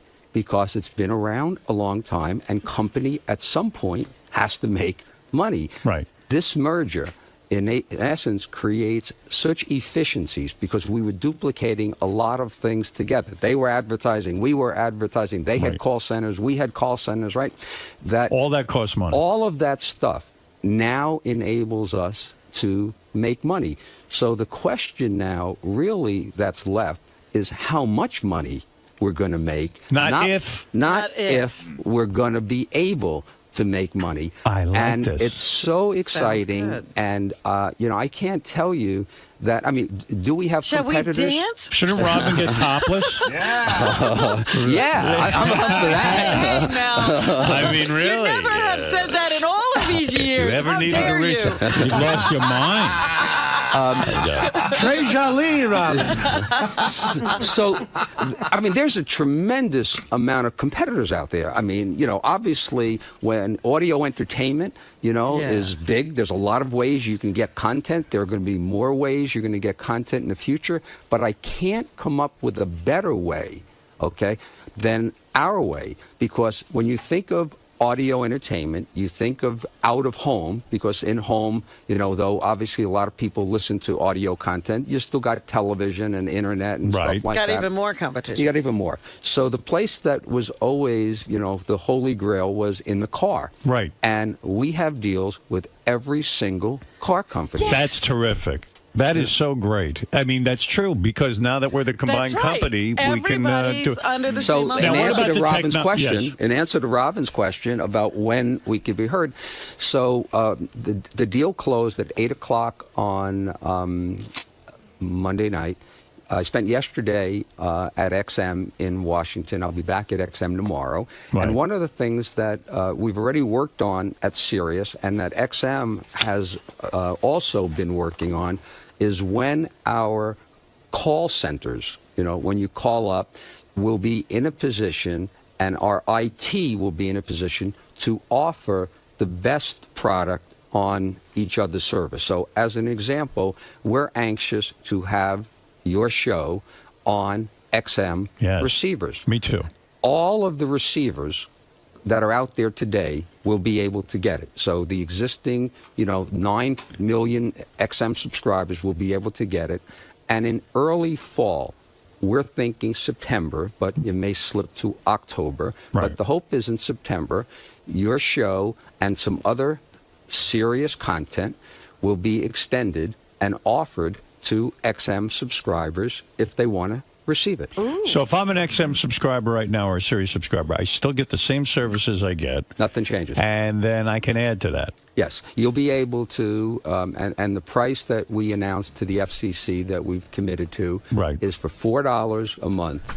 Right, for $4 additional to the $12.95 if you're an XM subscriber, you'll be able to get the Howard Stern Show and various other content that we will disclose as well. If you're a Sirius content and you want to get some of XM's content, you'll be able to do that as well. If you don't want to do it, if you don't have to do it. You don't have to do it. You keep everything just the way it is. If you want to do it, that'll be an opportunity. So you always get everything you always got anyway. There's no disadvantage of the merger. As a matter of fact, there's an advantage of the merger, because though we have never raised our price. Right. I mean, Sirius was $12.95 from the time we got our first subscriber to today.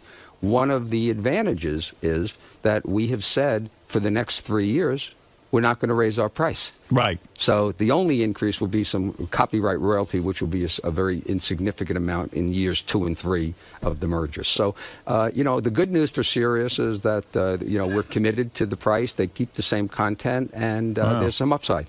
Gary, what do you say? Here's a question I get from a lot of people, big sports fans, right? So I'm a Sirius subscriber. I want to get baseball.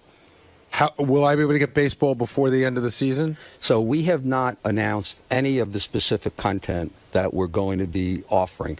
But if you're a Sirius subscriber and you want baseball, then, and you'd expect I would say this, then for an additional $12.95, you can buy an XM radio, and you can then make sure you can get everything. You can hear it before the end of the season.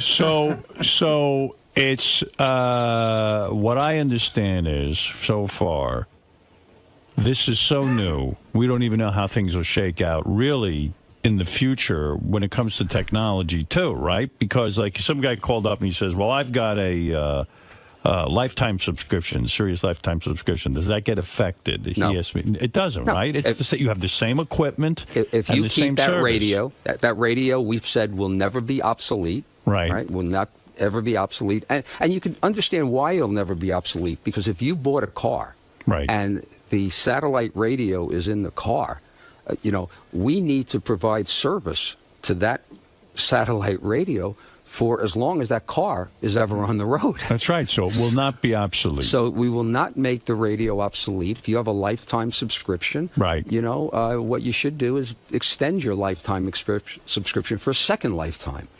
Has this whole experience made you sour on government? Honest, be honest. Yeah, it it absolutely is. The process, has just been grueling. The fact that you have congressmen, and I understand this. I mean, I've done this for a fairly long time, that they will write a letter because a local broadcaster in their market has asked them to write it. And the argument is, gee, I am helping a constituent or I am helping a contributor. Right. So when you take a look at everything that's going on in this country, housing issues, gasoline prices, jobs, and you see the people who have worked to try to stop this merger, it has to make you frustrated, And what is the system now? If I hire lobbyists and I pay millions of dollars, I can slow down or possibly stop the process of a merger. So everyone is on the take. Not everyone, but some people really are promised money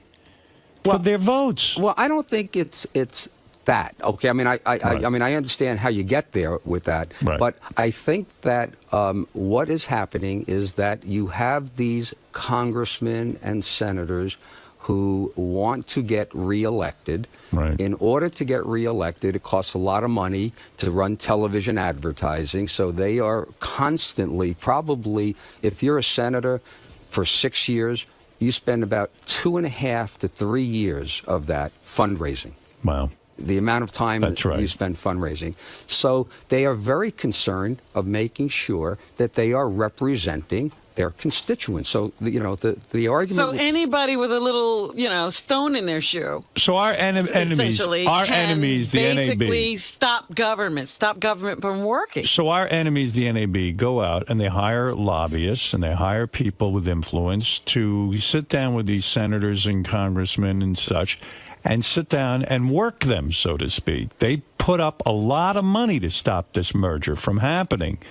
And they were successful in a sense. They were able to slow the process down. They were able to get people to drag their feet, right? But essentially, that's what the FCC was responding to when they would take a letter from one person in Florida and say, you know what, we have to investigate how it's done. Right. So, yeah, I mean, I think this merger, took a long time because there was such a controversy for whatever reason. Right.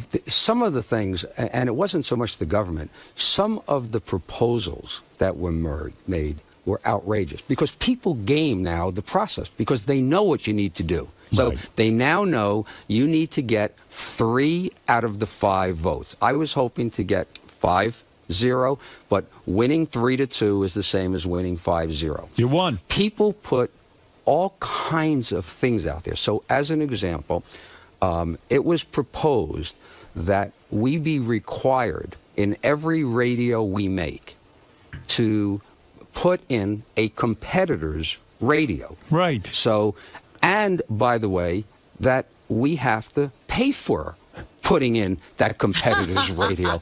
And I'm trying to think, this is America. How could somebody say that I have to put in, or we have to put in to our radios competitors' products? Yeah, wouldn't you love if terrestrial radio had to build in our receivers? And I asked that question. Right. And silence. Yeah. Then we had some people who are experienced in the FCC process and knowing this public interest standard is vague and said, we think you ought to give us 25% of your spectrum. Right. And we said, excuse me? Give you? So our shareholders are now expected to, as a gift to you, because it is in the public interest. I said, I didn't see Clear Channel when they created this large competitive company to us, sitting there giving up any stations. So yeah, why don't they donate a few stations to the public interest? That's what I thought. I mean, at this point, there's it's sickening, They're isn't pretty it? big, yeah. So those would have all been deal breakers, I assume. And we wouldn't do it. Yeah, you wouldn't do that.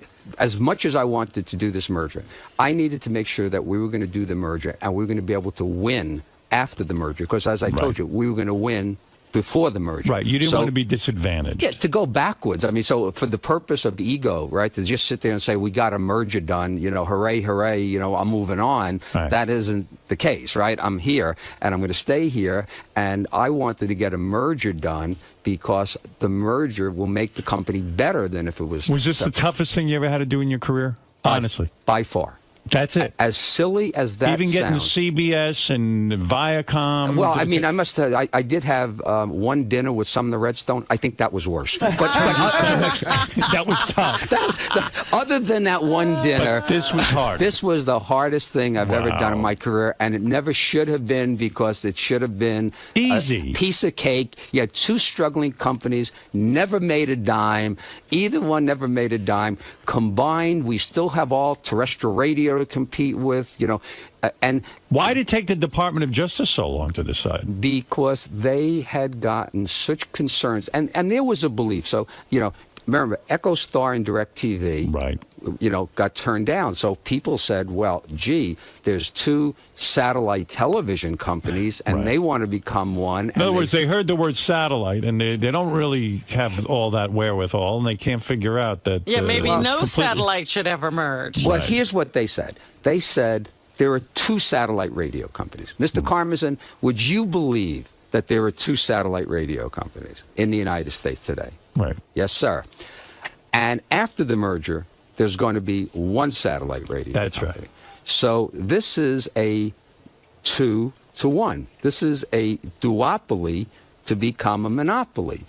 And the answer is, yes, there are two satellite radio companies, but forget that it's called satellite radio. We compete with iPods. We compete with other technology. We're part of a bigger market.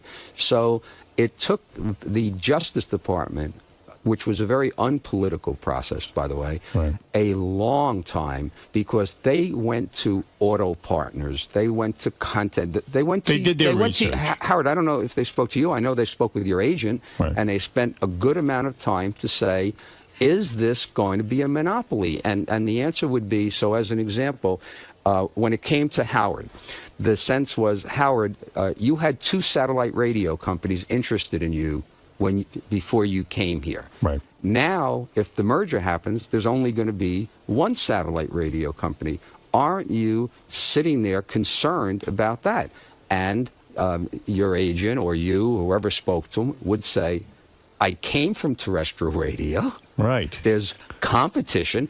By the way, if I decide when my contract is up, and you better decide when your contract's up to stay. But if I decide on my contract is up that I want to go somewhere else, there's plenty of places to go. To go. Yes, absolutely. Right? Happily have you. And the fact of the matter is that I'll tell you right now, I wouldn't go back to terrestrial radio under any circumstance. Would you? I mean, but you had the level choice. Of But you I had always the choice. had the choice. Yeah. They had negotiating move. Let me tell you something. Creative freedom. Though. Here's It's what I amazing. said. Here's what I said. I said you run the risk of having no satellite company to go to. Right. If you And don't then see you're this merger. stuck with only terrestrial radio. I had a bunch of radio guys say to me, you know, this isn't good for me. I'm talking about announcers who call me and are friendly with me and said, this isn't good for me because I used to be able to go to XM, then I could go to Sirius, and I could go. I said, you're wrong. I said, if this deal doesn't go through, you might not even have a satellite company to go to There'll be and no sit there. option, I said, this is going to make them stronger. They're going to be able to hire better talent. They're going to And be they'll able to compete. pay you. Yeah, And the other thing is, it's stupid to have two. It's like you don't have a separate AM radio, and then you got to buy a separate FM radio. You have them combined. You have them combined. Right. No, it made no sense. Hey, Howard. Well, congratulations. Yes, Can I Artie. just say, hey, Mel, you know, one of the greatest things about this for you has got to be, you know, predicting to the board that, you know, the NAB, if they come out against this, obviously that's great for us. And they actually took that bait. That happened. But if you were still on the NAB, don't you think you would have been crowing like, guys, we can't come out against this? And don't you? Would think you that- have fought if you? That's a good question, Artie. So to ask you. here's what I would have done. I mean, do you think there's anybody smart enough there to have figured that out and was crowing about it? I mean, they spent millions of dollars fighting this. Right. Here's what they should have done, in my opinion. Yeah, that's. I want to The know what local you think. Yeah. broadcasters have accepted that there's cable television. Right. Today, you don't hear television saying, let's get rid of HBO. We don't want there to be an ESPN. Yeah. You sit there and coexist. There's a role for local broadcasters, and a very important role. I mean, we're not going to do what local broadcasters do. We're not going to cover the local school closings, and we're not going to deal with some of the local community stuff. Right. So there's a role. Just like AM radio has been around for over 80 years today. Right. They didn't go away. And radio will still be away. What they should have said is, what are you really concerned about? Okay, are you concerned about local advertising? Of course, that's your bread and butter. So if they would have spoken to me and said, you know what, is there something we can do that would maybe you can agree to not do local advertising, or you would not do some of the concern, then, by the way, the radio industry would embrace satellite and say, you know what? We're part of the radio industry, and the radio industry now would be perceived of, in part because of satellite radio being so strong, as not as dead in the water. Right. Maybe more exciting. So they should have said, hey, we're going to embrace this. The radio business will be a bigger, better business. And by the way, we're still going to get most of the advertising because it's mostly local advertising, and their business is more subscription. You really think you would have been that way? I don't know. Because you're the guy who would have hated. Right. At this point, I don't buy that. What did I want them to do? I wanted the government to shut down some of these terrestrial radio stations. Well, I'm for that, and I would vote for that. I'd vote for any candidate who could do that. By the way, Mel has been all over the news because of the Janet Jackson thing, and there you were right again. Once again, I must tell you, I did feel a whole lot better about getting the merger approved than winning the Janet Jackson case. You bet. No, it's a great day. It was just that I remembered you were, because they kept showing your face at those congressional hearings as well. I've had my share of congressional hearings. These were the most grueling. What is it, Gary? A lot of people in the office have this question: whose idea was the merger? Like, where did it start? Was it your idea? Yeah, I must and take the responsibility for it as well. So before I joined the company, one of the board members, Leon Black. So before I joined the company, one of the thoughts that I had was, what about combining these two companies? And I had originally heard that idea when I was working at Viacom from 𝗦𝗵cie𝘄, a well-known financier, and Larry Tisch, who I knew well. He's passed away. They wanted me to leave Viacom and to join. This is before you did it, and it wouldn't have been a success because of what you did to satellite radio, that they wanted me to join the company for the purpose of putting it together. So before I joined the company, I spent a good amount of time trying to understand what has been going on, and have been working on it for that long. And as we disclosed earlier, I went after XM and tried to get them. They wouldn't consider it, and convinced them after a long period of time. But, the final piece, just to see where it is, when you got here, we talked about there was 600,000 subscribers. Right. Today, almost 20 million subscribers. That's amazing. When you got here in 2000, when you announced, so it was before you even got here, the revenue was $67 million. Sirius's total sales, $67 million. And today, as I said, $2.2 billion. Wow. A lot of growth. That is really fantastic. And I believe there's a great future ahead for satellite radio. More than anyone predicts, and I am pretty good with radio stuff. Well, you know what? I was asking the other day, Tim Sabian once told us about the rate of sales of satellite radio. And is the growth still that? Well, people, car companies are slowing down, but they're still selling a lot of cars, and satellite radio is going there. And I think that once the confusion of the merger is out of the place, I think that aftermarket, I think these better products, that we'll be able to create where you can get the Howard Stern on XM, I think that's going to help. I think the churn, where people disconnect, will go down because the product will be better. So, I mean, I think that there's a lot of good things, a lot of You did risks, a lot of fabulous competition. job. You should be congratulated and really proud of yourself. Well, I mean, that's it's a new tremendous accomplishment. advertising campaign. Howard Stern on XM. And the whole That's team, right. by the way, there was just a I know. tremendous There's an team of people, as always. amazing a group of people who really hung in there, and this is tough. And I mean, I felt for Mel going down there and testifying over and over again. I knew it was a bunch that of was the bullshit. problem, yeah. Dominic, you're on the air. Go ahead, Dominic. Congratulations, Mel. Thanks, Dominic. Politically, I think that this is like the internet. It scares the hell out of the political parties how powerful this really is. Do you agree on that? Yeah, I will tell you that I had a very influential senator that met with me privately who said that I am willing to support this merger if you are willing to conform to terrestrial radio's rules on indecency. Wow. Okay. Wow. And you know my answer on that, Right. right? So That's ridiculous. what they are deal breakers? You know, in my opinion, I don't believe that we do anything indecent at all. I think we do funny and stuff like that. So, and this Janet Jackson thing, you know, everybody thought, Can oh my you God. imagine in a private pay service?